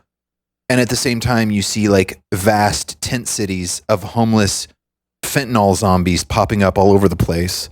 It's like, it's the weirdest incongruency. You know, the other thing too is like with like social media and the internet, it's like, I saw something about that the other day where somebody's talking about how like we're not used to seeing so many different like life stations.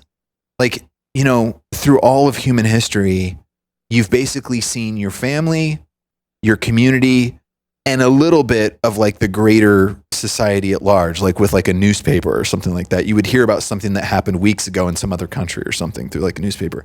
But now it's like you literally can see what is happening literally right now anywhere in the world.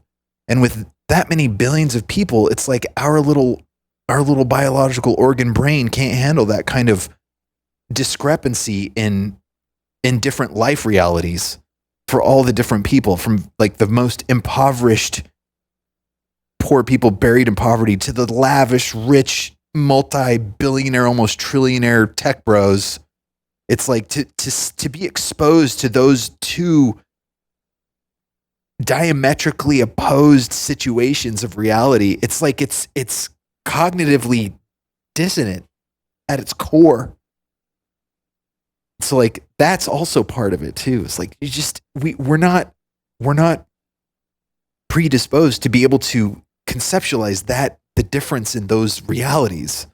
And so it almost makes all of it seem like it's a simulation, because it's like there's such drastic differences in the way that people suffer. I don't know what I'm talking about.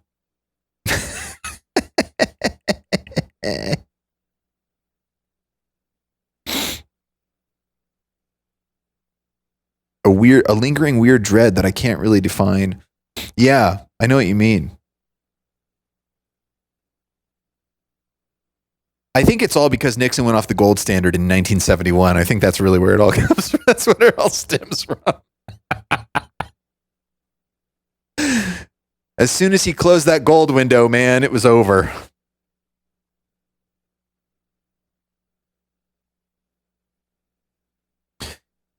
You go back through art and music, especially everyone has talked about how we're feeling now. I don't know if it's existential. Some are tapped into it more by default. It seems like everyone's clued in now. Oh, that's a good point too. Yeah, it's like everybody, you could afford to sort of, in the past, you could afford to ignore or just not really think about or participate in a lot of like all the hullabaloo. And then like, yeah, COVID kind of like forced everybody in to like the fight or flight thing, like on a societal level, like we went into fight or flight. That's also a good point. Tell us what's happening. Oh, nice. Right on. Still got the jams. Yeah, yo. I'm fine blaming Nixon for all of it. Those were crazy times. I can't even imagine. I wasn't alive, but I can imagine how much crazy it must have been. Price controls. Disconnecting the gold window. Vietnam, man. Fighting the communists cost the continual exhalation toward prosperity for all people. Governments like to spend money. And since they don't have any of their own, they got to get it somewhere. And so a good way to get that, if you don't have it, is to just make sure that the paper that you print isn't connected to anything real, and then you can print as much as you want.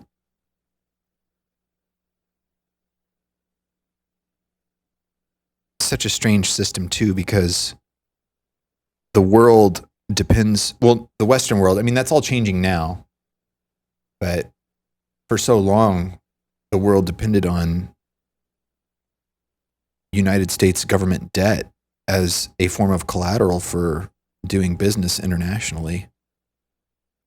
And so it's this weird, messed up system in the United States where it's like, it worked until it didn't, It worked. We would print money and we'd go into debt with these treasuries, and then international entities would purchase these treasuries and use them as collateral when doing business with each other. And so there was this hunger for United States debt. But as we printed more and it was convertible to gold, countries started saying, hey, the United States is printing way more money than it actually has gold to back it up. So they started taking their gold out. And I think France was one of the biggest proponents of this. And then Nixon was like, uh-oh.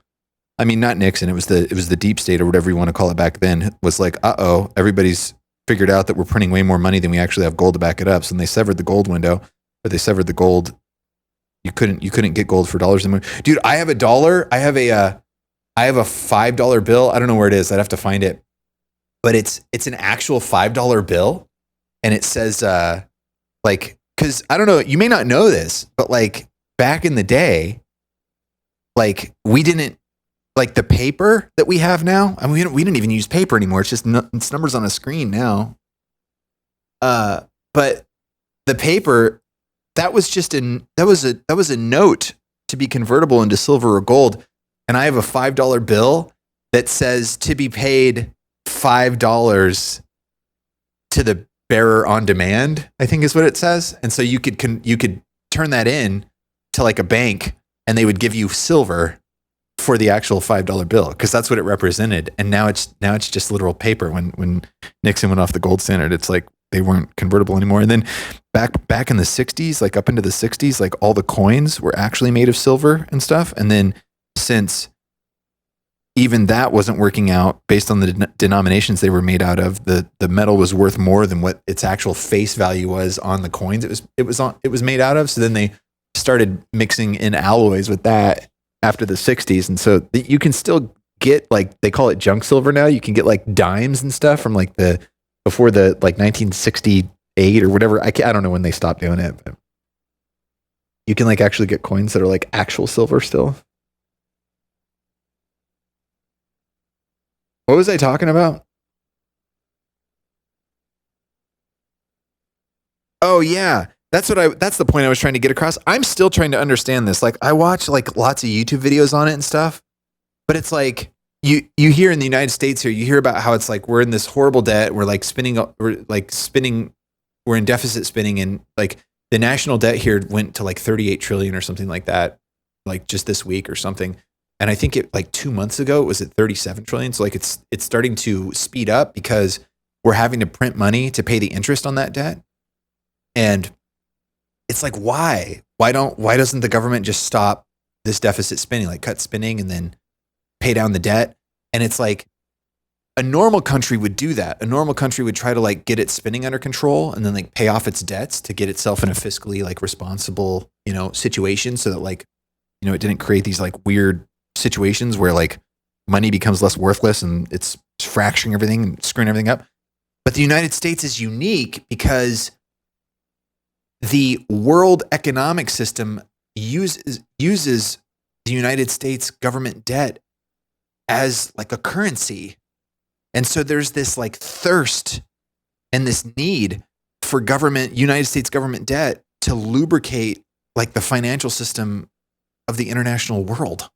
And so it's like the people in the United States don't want more debt because then we have to print more and pay the interest on the debt. And then it like inflates our dollars so that they're worth less and they buy less over time.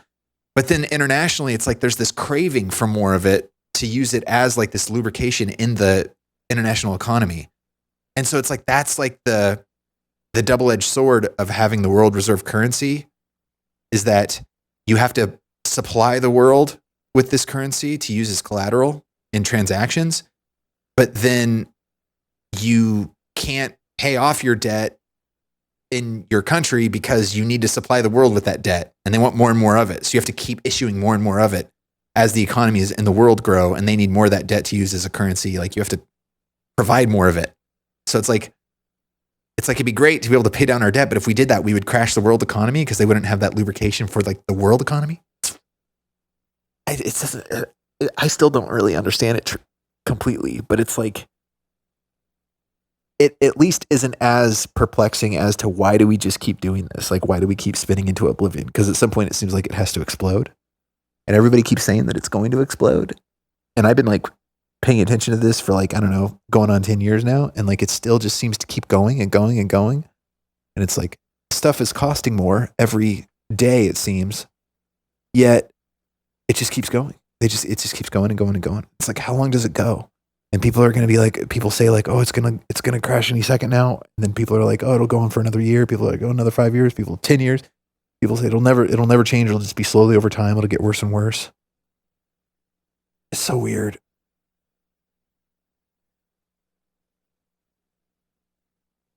Strange. Money will pay for Bitcoin. What's up, Quilton? Like a promissory note? That's the one I have. I got like a $5. I got like a $5. It's like to be paid $5 on demand. Because like a dollar wasn't the paper. The dollar was the gold dollar. Like, it was like an actual piece of gold. And it's funny, like, yeah, money's such a weird thing. Like how like money itself, it's like it doesn't really exist. It's more like the trust we have in each other to use it as a placeholder for value. And it's like gold is that thing that we've used for 5,000 years as a placeholder for value because you can't just create it out of thin air and it's super difficult to get it out of the ground.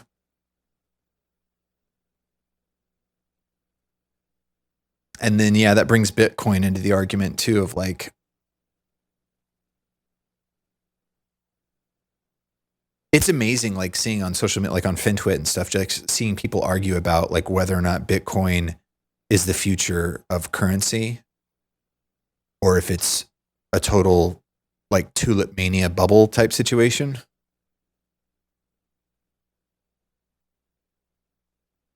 And yeah, there's no way at this point, having seen what has happened over the past like decade, like it's just like with everything. It's like there's no way you can really know truly what is going to happen. Because you look at a place like China and they made it illegal. They made Bitcoin illegal. And so you could totally see governments doing that. And it's just like the Valve thing with the skins. It's like you never know one day to the next what could happen. I mean, you look at like Roosevelt, he confiscated gold and then revalued gold against the dollar after he confiscated it in what was that, in like 33?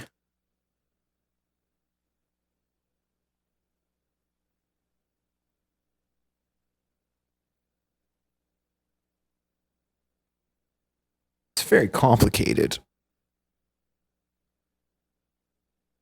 What's going on, Fox? Crash it all.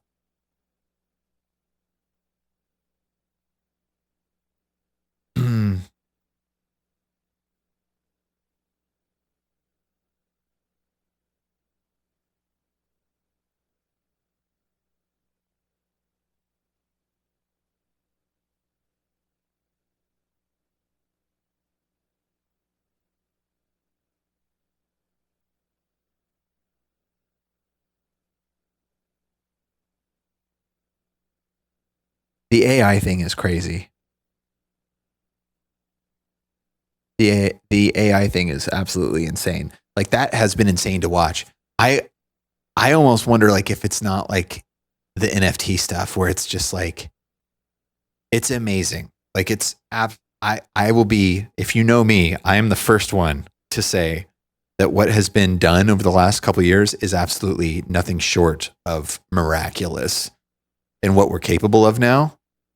But these companies spending hundreds of billions of dollars on these hardware build outs, like giving each other money to then give each other money to like have this like cyclical funding thing of like, I invest in your company, you buy chips from me. It's like,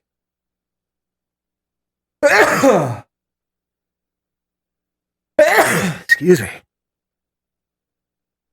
It's crazy, like how much money is like being sunk into that right now. And like, it's like, I don't know the specifics on it, but like how these companies are like spending money investing in this stuff where it's like, there's not enough people to like pay for a service that's going to make back like a fraction of the amount of money that they're spending on this stuff. Like it's totally like nonsensical, like how hard some of these companies are going in on this stuff. And then I keep hearing references to like the .com bubble and specifically all the fiber optic lines that were laid in the late 90s, early 2000s, and how like all these companies spent like billions of dollars on building infrastructure for like the internet, not really knowing where it was going to go. And like all the companies that did that like went out of business, and then other companies bought because that hardware infrastructure was still there, so they bought it for pennies on the dollar, and then that became the internet that we have, and we're dependent on a lot of that hardware. But like when it was created with this like idea of like, oh, it's going to be amazing, we're going to make so much money, and then everybody's like, from what? Like you don't even know what you're building this for, and then it was just propelled forward by like the crazy .com bubble.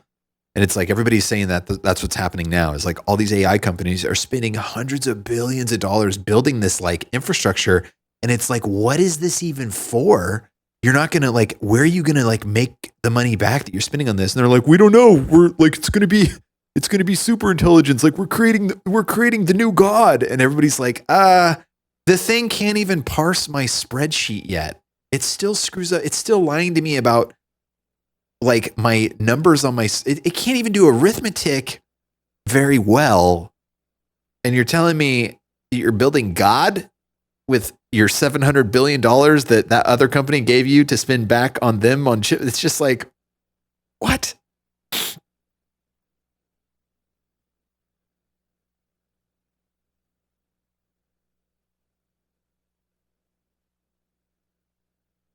I should do a country album. I should do a totally unironic country album.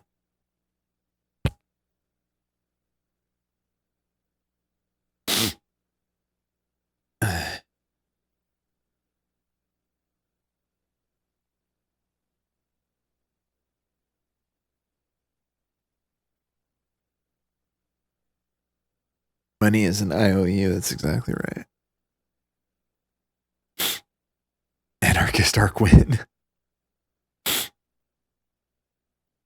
You're a nihilist, Jay? They still know how to truly monetize it to actually be able to make a net profit. I know. It's crazy. You're allergic to talking about this stuff? It feels like it. Merle Haggard. What's up? It's also a prisoner's dilemma. If you don't invest, then it does turn out to be the best new thing that makes the billions. You don't want your competition to have a leg up on you in terms of know-how and such. Dude, you know who has a leg up? Freaking China with all their nuclear reactors they're building. Like I saw something yesterday where it was like it took the United States 12 years to build one reactor, and it's like $12 a megawatt or something. And then China is building like 300 and it costs like $2 a megawatt. And it's just like, what? So where's the competition? Like, where's the competition? Really? Am I being propagandized in my own country? Like, it sounds like China's killing it. It sounds like China is killing it with their nuclear reactor build out, while the West is legislating itself into poverty. But then the question is, are they going to use all that power, or are they just going to have super cheap power? And then actually the answer, I know the answer to that. Of course they're going to use it, because that's like, I don't know what it's called. There's a word for that in economics where you think like, okay, there's this demand for energy. So then you create more energy so that you can like relax that demand and then like bring prices down. But what actually happens is that the more energy we create, the more wants to be used. Like, as we create more energy, thinking we're going to quell demand like increases like twofold on top of the energy that's created. So it's like, yeah, they're definitely going to use all that energy they're creating. I just hope that, I know that China has a reputation for kind of cutting corners sometimes with like building stuff. And I just hope that they're not doing that with their reactors. I hope that they're doing a good job with those reactors, because that would suck to have like a bunch of nuclear reactors melt down and kill like, millions of people. That would be kind of a bummer, and like, completely irradiate like entire sections of a country. Like that'd be bad. Like adding lanes to a highway. Exactly. Induced demand. That sounds about right.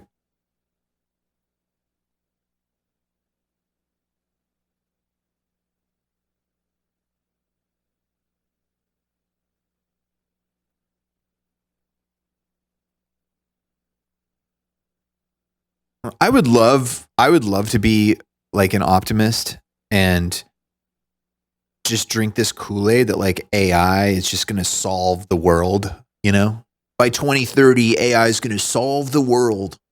Cancer solved, diseases solved, child obesity epidemic solved, diabetes solved. It's just like, yeah, we're definitely going to be seeing continued improvements on everything, just as we have been for the last century. But like, I don't know, man. The world's a complicated place.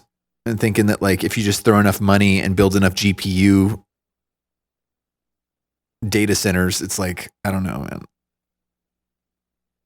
I don't mean to sound like a pessimist or anything, but it just seems like more problems we solve, the more seem to spring up like a Medusa. We got a Medusa of problems. Been a pretty rough week for Dan, huh? Man.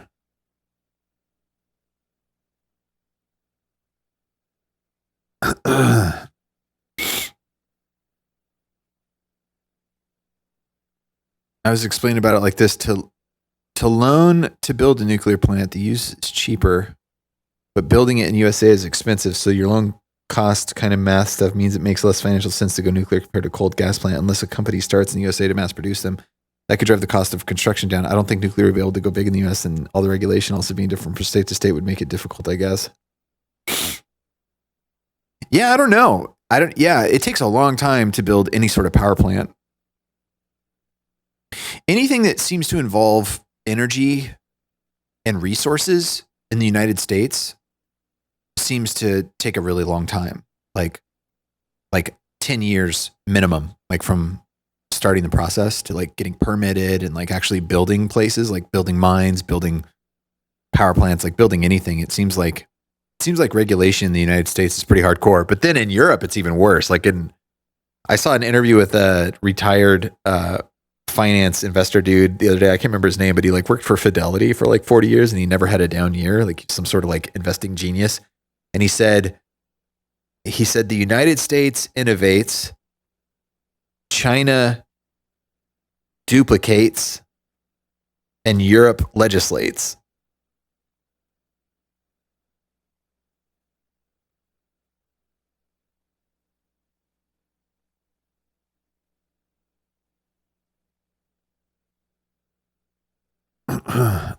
Isn't I saw something about Europe yesterday of like they're starting to finally like allow AI data centers to be built or something. Like didn't the EU like make like ChatGPT like illegal or something like last year or 2 years ago?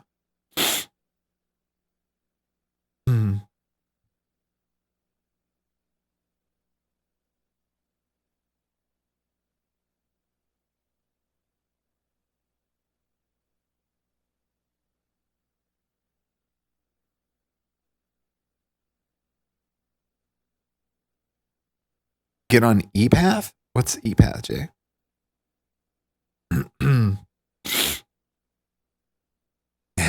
Never be afraid. That's right. Man, whatever was in the air got me good. Like all congested now.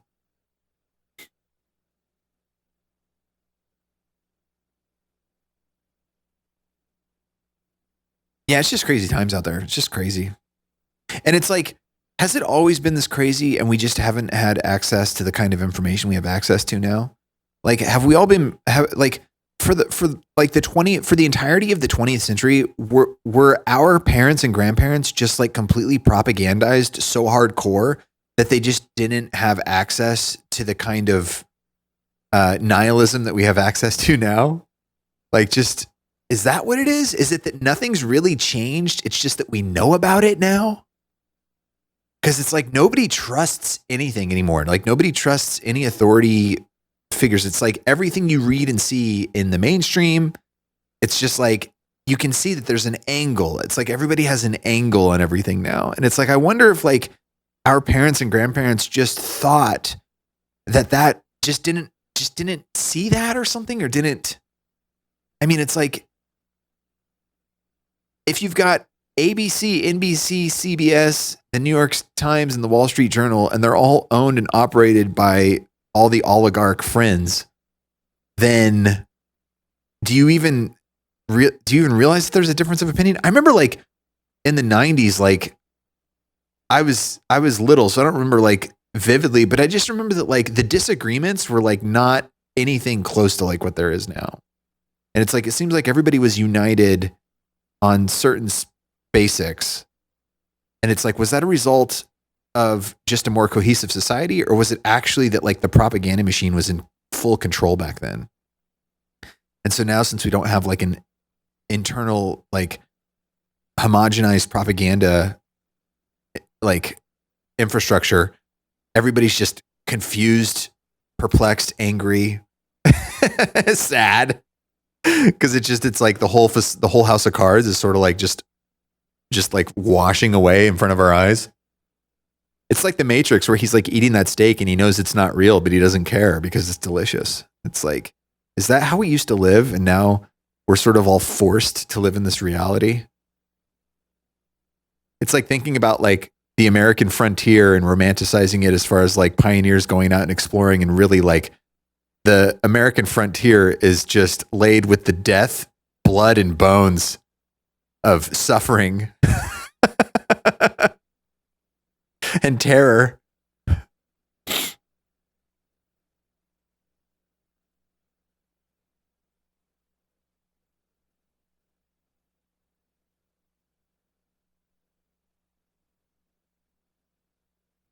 Yeah, you're right about that, Harley. Idiots think they know everything just because they read it but don't have a clue about the subject. Oh, that's so true. I'm guilty of that myself. Like I'll read something where like I know about the subject and I'll be like, they don't know what they're talking about. And then I'll read something where I don't know about the subject and I'll be like, wow, that's very interesting. Now I believe that completely and totally.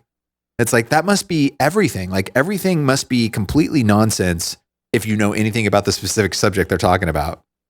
And so what is anything?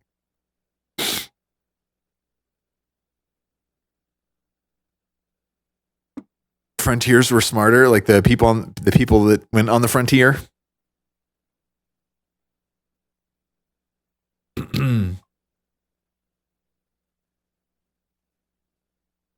Yeah, we're this in the United States too. I can only speak really from the United States perspective because that's where I am and that's where I'm from and I'm an American. But like it's interesting like witnessing what we're living through now, where it's like there's this war of the generations, because you have like the boomers who, there's this idea that they sort of capitalized on the last like 50 years of American unipolarity, and like they're in like the stock market and they have like their social security and all their investments and they're living off their dividends and they're like they're living high on the hog and whatnot.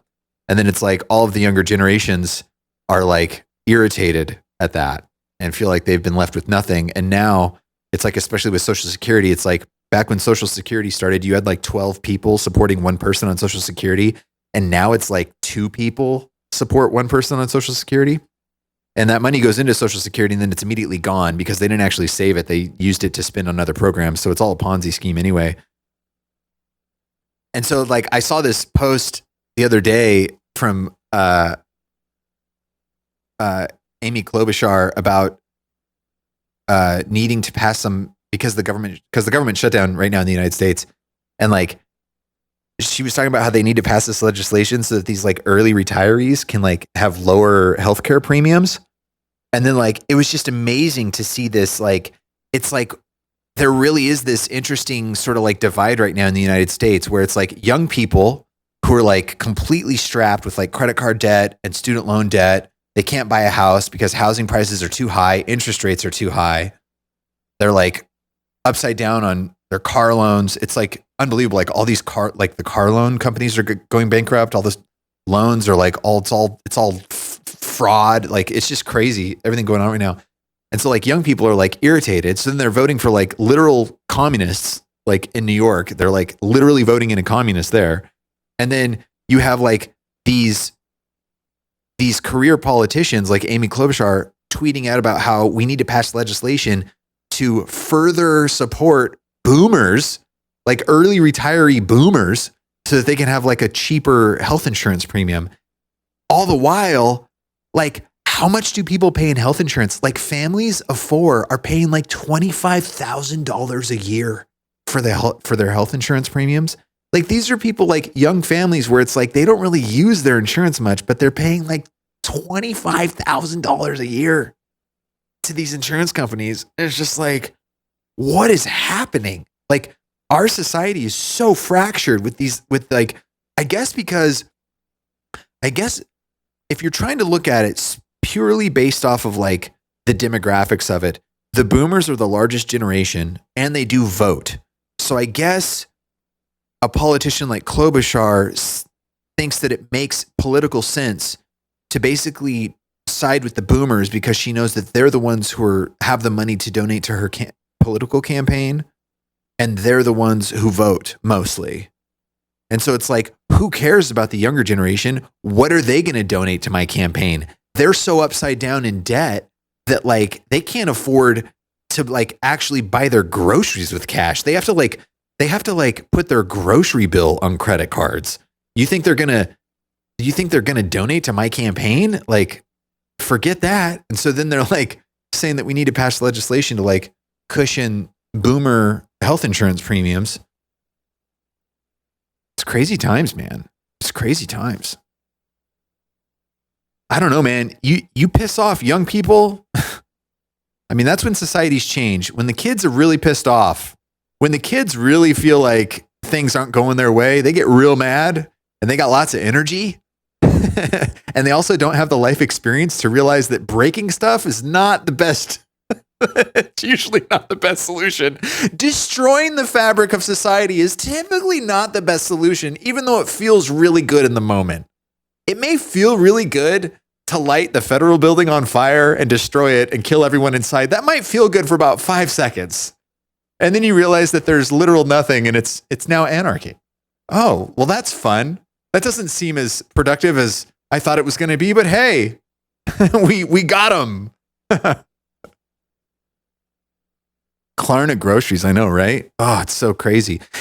Isn't Klarna like in danger of bankruptcy too? Because even Klarna, because like people borrowing on Klarna, that's like subprime. So it's like these people, they have enough trouble as it is paying back bills, let alone like paying credit for groceries. It's like, that's so crazy. I saw that like, I feel like that started pretty hardcore like last year when they were like, you can pay for this pizza delivery with like 3 easy payments of $29.99. It's just like, what? What happened to us?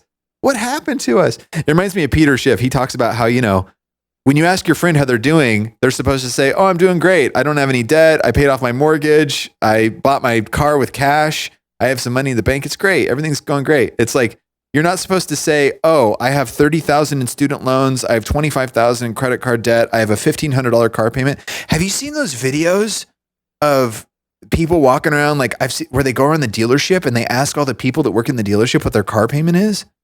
And like, they're like, oh, $1,200. What's your car payment? $850. What's your car payment? $1,680. I'm just like, how do you even get a car loan? Like, what bank gives you a car loan where your payment is like $1,600 a month for a car? And it's like a 60-month, like a 5-year loan for like $1,600 a month? Like, that is like insanity to me. Like, I can't even imagine. Like, I see those clips of that dude, the guy on YouTube who does, I forget his name, but he's like, he does the finance stuff. Like he has just regular people on talking about their finance and like just the people like in these crazy debts, man.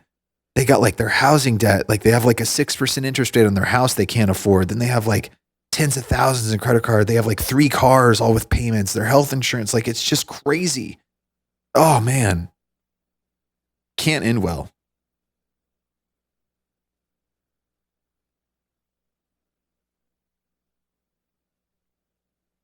Klarna is Swedish. Is that true, Jay?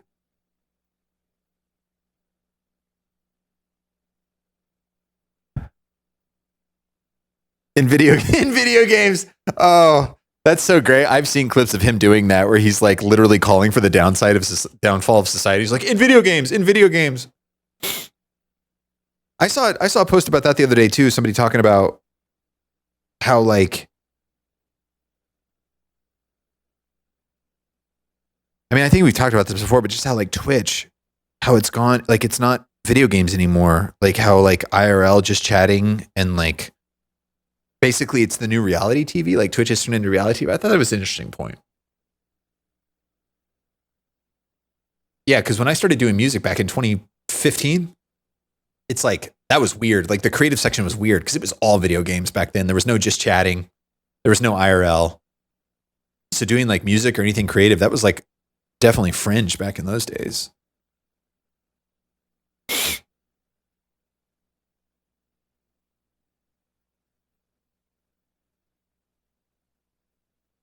But yeah, man, it's crazy times. It's just crazy times.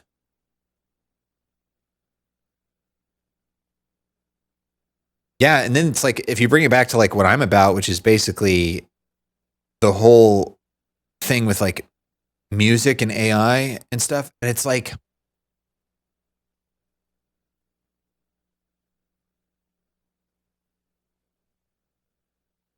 I have a lot of feelings about it. Like my first instinct is to clear any ambiguity about the fact that like I'm just truly grateful to be able to do what I do because like I get to focus on basically like I don't know what you would call it, like what is the music that musicians do for music's sake? Like it's very rarefied air to be able to just make the music you want to make for music's sake, for like art's sake. Making art for art's sake is just such a, it's like such a, I hate using that word, but it's like such a privileged position to be in because so many people, I remember this interview with David Bowie talking about how like anytime you're doing art, like when you're working for someone else and you're doing art, it's very much, I can't remember the word he used. I wish I could remember what he specifically said because he worded it in such an eloquent way as he did with so many things. But basically like you're sort of like cheating yourself, you know, when you do that. And it's like, I've experienced that before. I mean, I've worked for tons of clients in the past and it's like some of that stuff I'm super proud of. I'm super happy to have worked on, but there's definitely the cases where it's like, you can feel it. You feel like you're using your mojo towards something that is like, it's like you're, I don't know. It's like, you're draining it in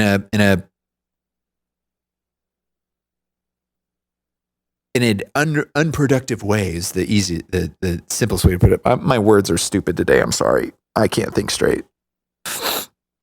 But like, it's just interesting seeing how everything's happening right now. Like with like AI art and AI images and stuff, how that's totally changed things and freaked out a lot of people, especially artists who do that kind of work. And then I saw an article yesterday about how music is starting to do that, where they did a study where they were asking people about music and they were showing them, they were playing them AI samples of music and then playing them like human samples of music. And it was something like, I could be a little hazy on the numbers, but I think it was something like 80% of people couldn't tell the difference. And I totally believe that because I've used, what is it? Sora? Sora is the video, right? Suno. I've used Suno a little bit, but I've definitely used Udio some. I've spent a little bit of time with Udio checking that stuff out. And I mean, I've said this before, it's definitely indistinguishable. There's some stuff where I'm just like, this is actually brilliant stuff. Like I'm really super impressed. And so even personally, I've had to kind of, you know, really think about that and kind of come to terms with it and say like, what even is it that I'm doing here? Because if you're to a point where you can use a machine to pretty much emulate the height of human creativity and art and have it make things that actually still do in a very deep and real way trigger emotional responses through use of harmony and lyrical content and vocal melody. And it can give you that feeling that you get when you hear a song that you really like. Well, what are we doing here then? And it's like, it begs the question of like purpose and meaning. And it's like, I mean, if you really want to go that hard, it's like we're all just sort of a collection of cells anyway on a piece of dirt revolving around a fireball. So if you really want to go that far, I mean, what is anything really? But if you bring it back to a little bit closer, like maybe back to like a civilizational level, well, I mean, I don't pre like 1500, there's not really much record of music and composers anyway. And it was all very primitive, for lack of a better word. And then you go back even farther than that, then you get into like tribal rhythmic and then you go further than that, it's voice. And then back before that, then we're still pretty basic primates with super low IQ just surviving out on the savannah. So then it's like, well, what does it matter anyway there? And then you extrapolate into the future and even a few hundred years, it's like what artists, it's like we still have a pretty heavy societal in Western music. We have a societal memory of like 20th century artists, especially post like 1960 in terms of pop culture, because there was such a huge change in popular culture and music in the 60s and past that until like the early 2000s, I would say. And even like in the last 10 years, I was thinking about this the other day of like, there are bands that I worked with, bands that I've seen, bands that I heard on the radio, bands that were touring pretty heavily like 10 years ago, 15 years ago. And it's like, they've either quit, they've moved on to other things. They're just, it's like they came into like the popular culture consciousness and just kind of like faded out. And it's like, they were like super popular for a second. And then it's like they faded out. And then like, there's a few that have remained, but by and large, it's like these superstars from like the mid to late 20th century that kind of hung out. And now they're, sorry to say, it's starting to like die out. It's starting to like leave us. And so it's like, we have this memory of like the 20th century. And it's like, how far does that go? It's like, does that memory stay like into the next 500 to 1,000 years? It's like, do we still remember that like the moment of the 20th century music and like pretty much everything outside of that is like gone? Because now we're moving to this like technological, like techno future of like everything is artificial yet quality.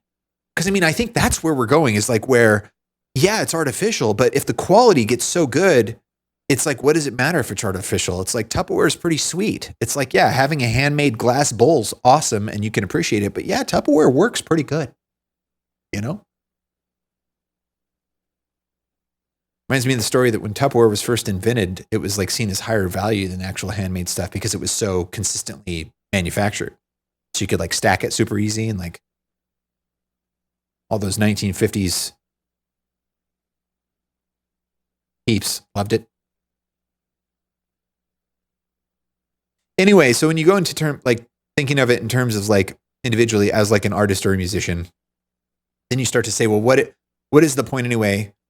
You're like, well, I'm going to get replaced, and like, oh, sad, boohoo me. I guess I should cry about that. But really, it's like, well, what even is this whole thing? Like, what are you doing it for in the first place? Are you doing it because you're trying to like make a buck and you're like working for a client to like create something that's going to be, you know, chewed up and spit out tomorrow? Or are you trying to do something where it's like you're actually connecting to a deeper level to yourself and to like the human condition, and you're trying to speak to something like that, which is more like what I try to do? Or are you just trying to like create quantity? Like, what are you trying to accomplish here? And it's like, well, yeah, the artificial creation of this stuff that's coming out and getting better and better every day. It's like, yeah, and I can absolutely appreciate that and say that it's pretty awesome what it's doing. And that if you want to use it for certain specific things, then it's great to do that for. But at the same time, it's like, I don't find myself any less motivated to open up my receiver to the universe and try to translate what's coming through my brain onto the compact discus.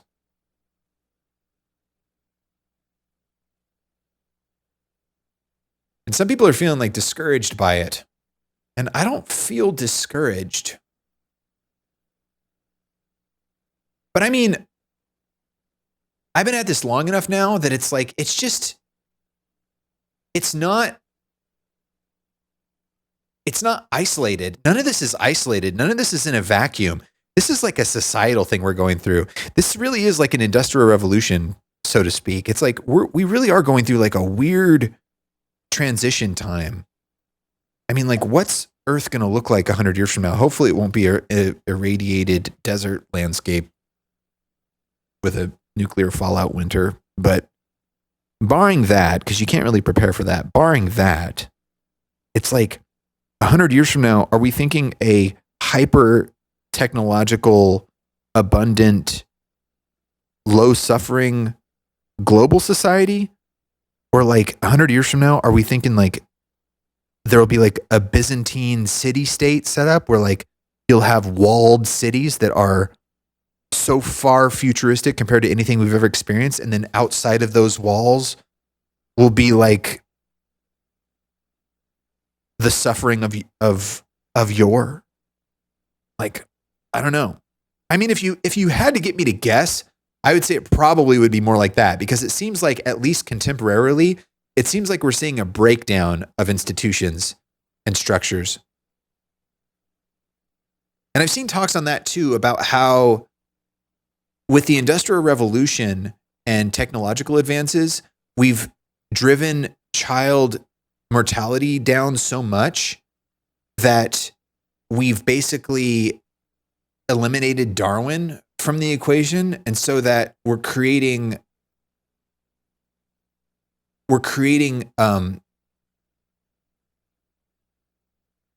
irreparable harm to our collective neurology. And so the long short of that is that IQs over time are going down on average, like our collective IQ as a society, whether it's from like microplastics, whether it's from infant mortality, allowing every human to survive. But it gets to a point where not only is your societal ability to create so hindered that you can't create new amazing things, but you can't even maintain the structures that were created by your ancestors. And so then the whole thing collapses. And I think that that's a very interesting point. I don't know if that's what's happening or if it's going to happen, but I think it's a very interesting idea that we sort of have peaked out. It's like almost like technological improvement was sort of like our downfall, because we were naturally funneled into acceleration toward a more intelligent, more creative existence as humanity. But in creating that technological abundance, we've enabled it so that we no longer select for like precision. And so we basically atrophy because of our own advancement. It's almost like a flower blooming and then just, it's like, are we at that point? Seems pretty glass half empty to think about it that way, but I don't know. Are we looking forward to Fallout Season 2? I watched the first season. It was all right. I had some little gripes with it, but overall I thought it was fun.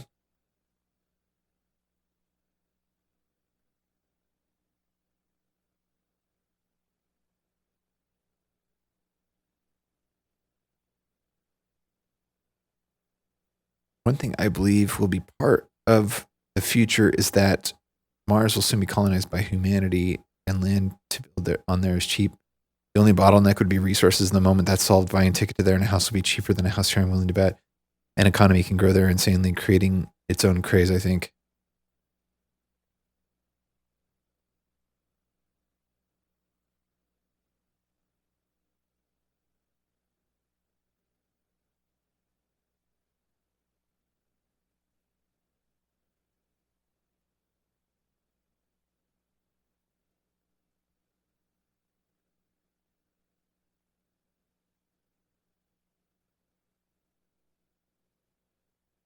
I just can't get over how dangerous that is. Like, to those brave explorers who want to take on the journey of discovery and progression of the human race, I bid you Godspeed and wish you nothing but success in your endeavor. But you will not catch me dead getting on one of them starships going to that red ball. No way, no how. No way, no how. Hey, you know, I might go to the moon for a weekend. I might do that. I might go to the moon and hang out for a couple days and then come home. I might do that. But there's no way I'm going to Mars ever. I would never go to Mars. But those who want to go and who have the cojones to go, I wish you the best. I do believe in the future progress of humanity, and I do really hope that we do colonize Mars. I hope we colonize the moon. I hope we go to all of the bodies. God, I mean, that's what I wish. I wish The Expanse wouldn't have jumped the shark with the slugs. Jumped the slugs for me. I wish that I would so love a good space show or a space game that's centered around our solar system and going to the various bodies and moons on our solar system, whether it's for like resource mining or science or, I mean, Kerbal Space Program is kind of like that. You can kind of make your own story, but I would love a game like that. Maybe if it was like an MMO where it's like, rather than Star Citizen, that's trying to focus on doing multiple star systems and can't even get their inventory figured out. But like if it was like a game that was, man, if I was a Bitcoin billionaire, I would sell 1 billion of my Bitcoin and I would create a game studio and I would make a game that's like a space game, but it's centered around our solar system only. It's just our solar system. And it's like, you would want to go, you'd have like the science arm where it's like you're going to like Saturn and Jupiter and Mars and Uranus and Neptune, like all the bodies. You're going to the outer belt and checking out like all the big dwarf planets in the outer belt, like Pluto. You're building out there. And then like you'd be going to like the inner belt and like mining all the asteroids for like their resources and like building bases on the moon and Mars and like have like all kinds of cool ships. And but it would just be centered in our solar system. And I would love a TV show like that. I'd love like a series like that where it's like, it's kind of like The Expanse, but it, you know, when The Expanse had like the spoiler alert, if you haven't seen The Expanse, the first couple seasons are pretty good. I really enjoyed the first couple seasons. But like one of the seasons, like they discover this like alien wormhole blue ring thing where they can like go to these other planets and stuff. And it was like, ah. And then it just got silly and it became about like democracy and capitalism and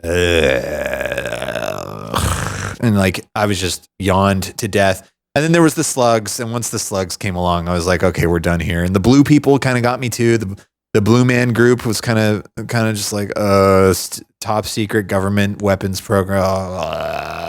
But anyway, I love the idea of like different, like almost like different like societies coming up in these different areas of the solar system, like over time. Like that was such a cool idea.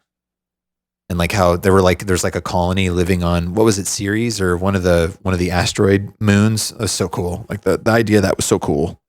I love it. But I would love a show like that to come back.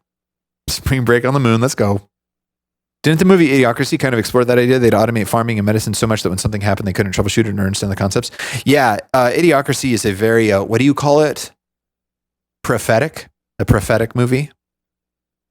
And yeah, like the whole beginning sequence of that is, it's been a long time since I saw that movie, but like basically it's like, the smart people don't have kids because they feel like it's not a good time to have kids. And then the stupid people have like tons of kids. And IQ is heritable. And so if you create lots of dumbs, then the world's going to be dumbs, you know? But that was the thing. Like that was one of these lectures I watched a while ago where they were talking about how like the aristocracy, I mean, I'm not sure about the technicalities of this because I know like the aristocracies and like royalties, the royal families and stuff, a lot of times they're like inbred and stuff. So like that's a problem, intellectually speaking. But like basically the aristocracies could afford like better healthcare and they had like control of like all the wealth. And there's a, what would you say? There's, I can't think of words today, dude. The words, that's when I know it's a slow days when the brain words aren't coming online. But they're not congruencies, but there's correlations between like wealth, income, IQ, blah, blah, blah. And so like when the aristocracies were in control back before the Industrial Revolution, they were having more kids. And so the like societal IQ was going up at a rapid rate because the rich people's kids could survive because they could afford better healthcare and stuff. But then I don't know how true that is because like with like the peasant class, it's like they had an extreme Darwinism going on too because only the strongest of their children would survive. And so only the smarter, physically stronger kids would survive. And so I think it was like on a whole societal level that IQ was exploding over that time. And then the Industrial Revolution happened, and now that all of that's kind of been like leveled out.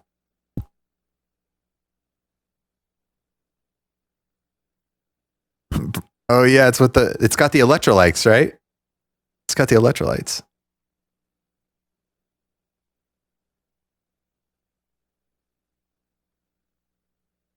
Someone decided it was a roadmap instead of a warning.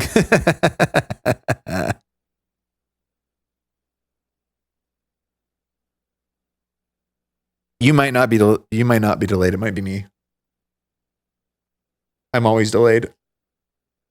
especially today. I feel like there was a greater point in there somewhere. Yeah, I would love a show like that though. That'd be so cool.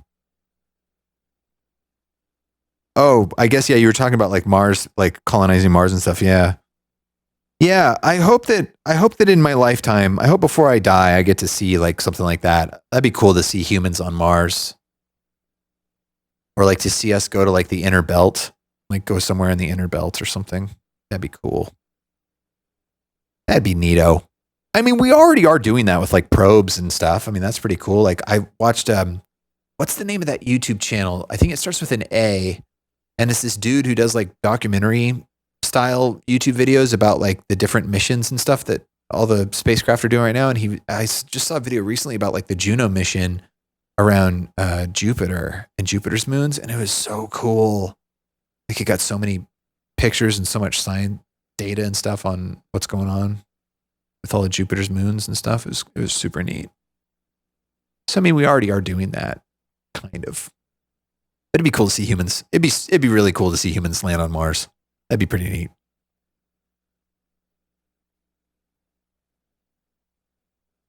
The app strongly dislikes me or my internet. See, how long ago did you write that? See, you're not delayed. Oh, I guess you could see it too. You can see when your chat pops up there. How do you solve the kidney stone issue for Mars for humans though? I have no idea. How do you solve it? What kind of toothpick are you using today? I had to order from China with the right punch.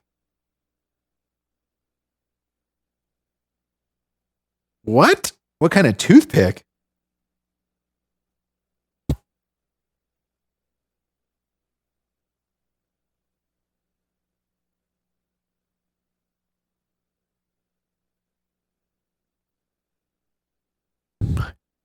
What did you just write, W? Oh.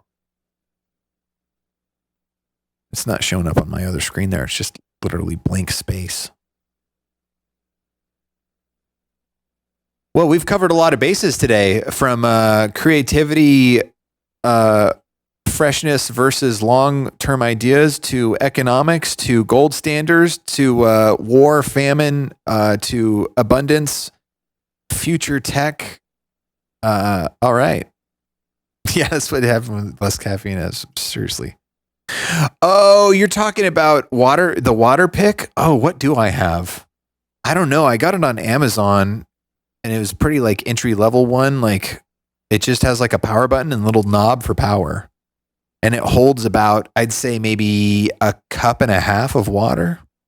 Is that an American thing? Do you guys use cups over there? Do you use cups and tablespoons, or do you use like you probably use like milliliters, huh? Liters and milliliters. Is it basically just milliliters? Is that what you use? Like when you like are baking a cake, does it say like 200 milliliters of vegetable oil? Or let's see, in Scandinavia, it's probably like 300 milliliters of goat fat. Just kidding. I'm just kidding. Deciliter? Is that true? Is that a tenth of a liter? Hey, Apex. Welcome back 2 months. Breaking the seal into a second month of support. Much appreciated. Just had a blast at the gym listening to Hope in full. Thanks for all the feels. Oh, that's awesome. Yeah, I was just talking about that record earlier. It was an absolute joy producing that album from start to finish, chronologically. And I want to do it again. That's what the next album is going to be. We have 4 more songs on this record. We're going to get this done. We're going to do a pressing next month. Then we're going to do live shows with the new record and all the currently performable songs in through December. Then I'm going to take a couple weeks off for the holidays. And then we're coming back into the new year with a blank canvas, completely fresh, new album from scratch, from the brain to the jams. No archived ideas, no past, present, future thoughts, just the here and the now, making jams. That's what 26 is going to be. I really felt the epidermis. Epidermis is important. Very important. I want power.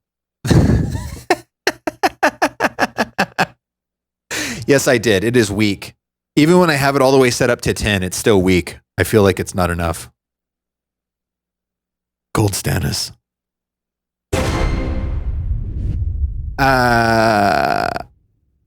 I've seen YouTuber cooks use cups, and I might actually use that instead of having to grab a thing and measure it from lines. Or yeah, it's funny. Whenever I think of like Europe using like milliliters and stuff, I feel like you're using syringes for everything. Do you guys like put like your oils and your spices in syringes, and then you're like 100 milliliters? I feel like whenever I have to like give the dude medicine or something from a syringe, it's like always milliliters, and that's the only time I ever experience any sort of liter. Unless we do have 2-liter sodas though. Like if you like order a pizza and you want like a 2-liter of soda, we do have that. We're so weird. We're so weird how we use we don't have any structured real one system that we use everything for. Ah, I see. So you're not relegated to only using syringes. Okay, that's good.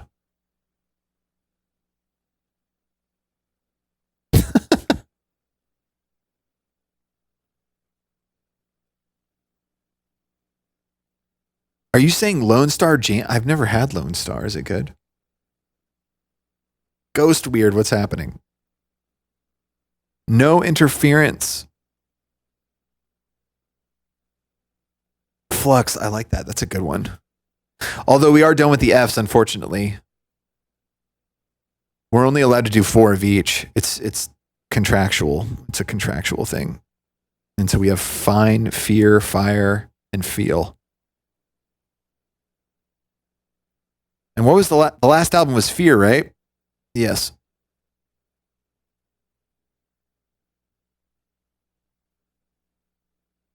Do you binge the 2-liter soda, Monty? No, I do not. I do not binge the 2-liter. I haven't drank from a 2-liter soda in years now. I don't really drink soda, sugary soda anymore. I will admit I did have some Mountain Dew this week though. I did have Mountain Dew because I had a headache from the caffeine withdrawal. So I was like, I'll have some Mountain Dew. But usually it's just me and Polar now. I try not to drink the sugary drinks too much. I had a single can of Coke last week. I do remember that. I still measure distance in football fields.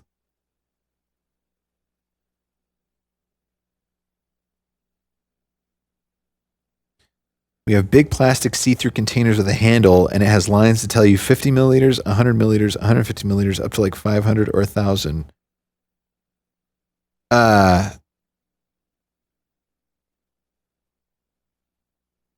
Are all of your products that use measurements, are all of them Europeized, or do you have some products where like if it has a recipe on the back, it says like cups and stuff still? Because is everything homogenized for that? The finger trap of caffeine withdrawal making it worse, but needing caffeine is a remedy sometimes. Oh yeah. That sucks. I'm sorry you get the chronic ones. That's a bummer. Migraines are a bummer. I very, very rarely get migraines. I get them every once in a while. Baja Blast. No, whenever I drink Mountain Dew, it's always the OG. OG green. My dad had a friend when I was a kid. He would, we stayed with him for like a couple weeks one time. He would come home from work and he had like a stack of 12 packs of Mountain Dew in his like pantry or whatever. And he would literally, I am not joking. He would literally like drink 5 Mountain Dews after work. Like he would just down Mountain Dews like water. I'll never forget that. That even as like a 12-year-old, I was just like, that's a little excessive. Totally normal for him though.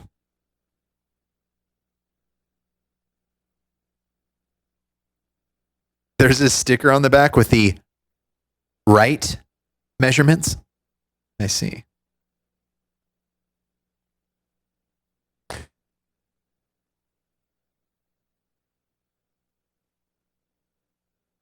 Hey, thanks for hanging out, Tagai.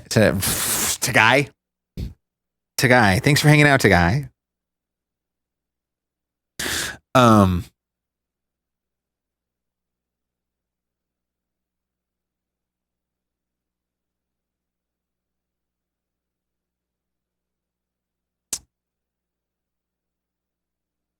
he was definitely living. He loved his due. He really did do the due. I mean, he really lived up to it. Anyway, I'm going to take off. What is today? Friday? What is the date? Today is the 24th of October.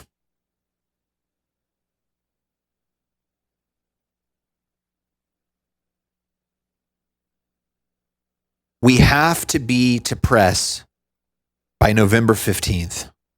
What is the date of November 15th?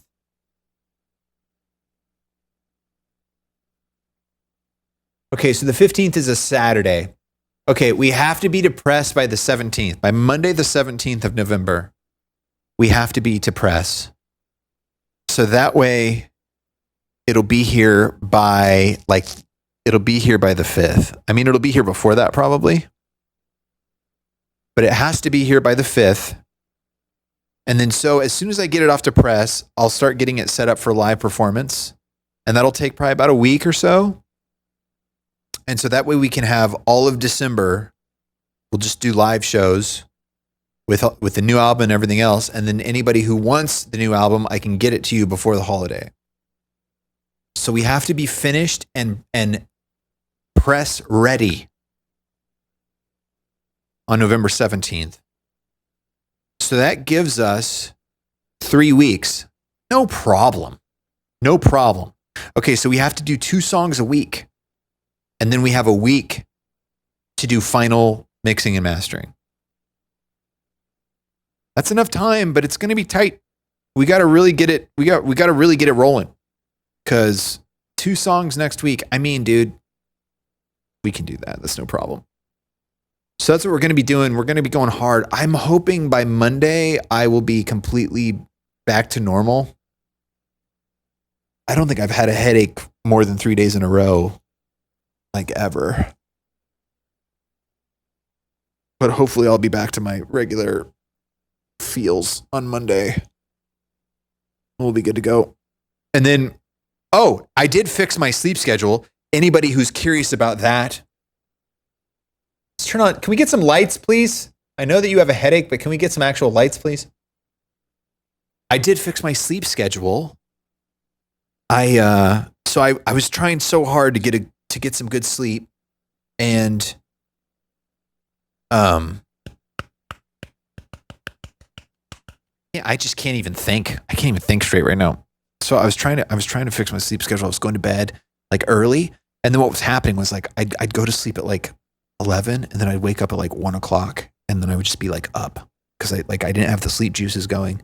I'd be up for like hours. And then finally I'd go back to bed at like 5 or something. And then I'd sleep late again and be like, ugh. So last week I was like, I'm sick of this. So I took some melatonin. And dude, I know that for some people that doesn't have an effect. That stuff knocked me out. And I slept for the first time all the way through the night in like forever. Woke up at like 7. But then, because it was a fabricated melatonin experience, even though I'd gotten full night's sleep and I felt good, I was like super drowsy that first day because my real sleep juice was still in effect. So I was like, even though I'd slept all night from the melatonin, I was just like, So I did it again the next day, slept through the night again, felt a little better that day.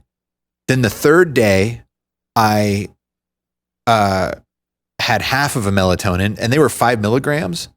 So like the third day I did 2.5 milligrams. So I weaned myself off half, and I kind of was up and down a little bit. I kind of slept okay. And then the fourth day I didn't take any. And like, I was up for a couple hours and it was like, this is a bummer, and kind of didn't sleep good. And then last night I didn't have any melatonin. I went to bed at a reasonable time, and I woke up in the middle of the night and I was up for like 15 minutes, 20 minutes. And then I fell back asleep, and I woke up this morning, and I think I'm finally here. I think I'm not on drugs, full night's sleep, wake up at reasonable time, feeling rested, ready to go. So with that being said, starting Monday, because the sleep schedule has now been fixed, we're going to be getting on early. And we're going to be going hard. And we're going to get it done. We're going to get this thing done. So we may even get more than 2 done per week, but we're definitely going to get 2 done per week.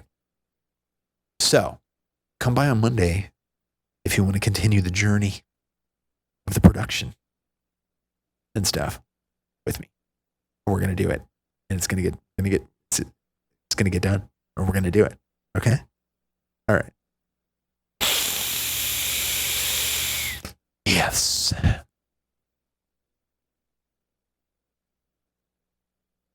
Gives you weird or no dreams? I've been having some weird dreams.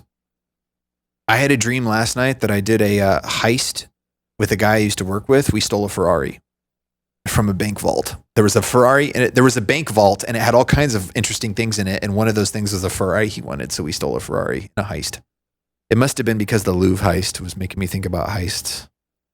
Anyway, so that's what we're going to do. I know the France heist is so crazy. Like, that's just so insane. Was it red? No, I think it was blue. That's an interesting question.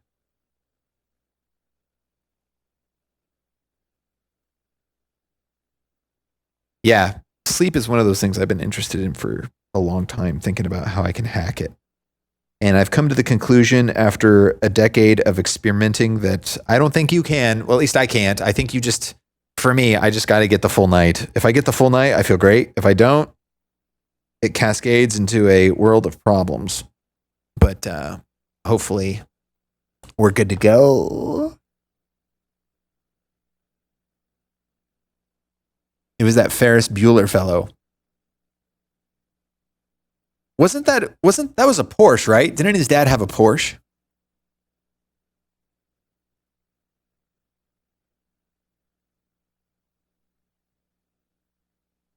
Before I got a dedicated med for migraines, I take Theraflu and it knocks you out with the migraine gone, but then it's back with a vengeance. Ooh, that's a bummer. Yeah, that's always a bummer when it's like hair of the dog or something. It's like you're hungover, and then you drink and you feel a little better, and then it makes the hangover even worse. Ugh. That's a bummer. For cereal, Apex for cereal. It was a Ferrari? Huh. Man, what a terrorizing idea. Crashed his dad's Ferrari through the glass. Oh my God. Spoiler alert if you haven't seen Ferris Bueller's Day Off. But anyway, thanks for hanging out today, everybody. Good talk. That was fun. Start a thrift store, but the whole store was a mess while we were setting up shop. Oh my God, what a nightmare. That's not a dream. That's a nightmare. There's nothing more than having a dream about a messy place. There's there's the, I didn't actually graduate school. Like you have a dream where you're back at school because you didn't graduate. That's like number 3 worst. Number 2 worst is teeth falling out, or like where they're dissolving out. I'm sure you've had the dream where your teeth are like dissolving. Oh, that one's bad. That's a bad one. And then of course, worst dream ever, starting a thrift store with your boss and it's a complete mess. That's definitely worst ever. Or starting any sort of retail endeavor and it's a complete mess. That's definitely number 1 worst. But yes, hey, whatever you're doing today, this afternoon, this evening, whatever it happens to be, wherever you happen to be, always remember, especially now that we're off the gold standard, always remember.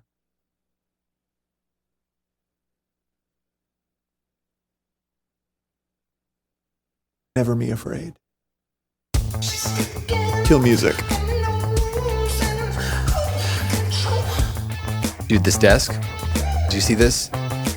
It has a thing. If I put too much weight, it starts to turn, which is great if I want the drawing table from Do the Bright Thing, but I do not. Monday, write it down. We're doing it. We're getting this album done. It's going to get finished very soon. Thanks for hanging out, everybody. I'll see you later. Have a good one.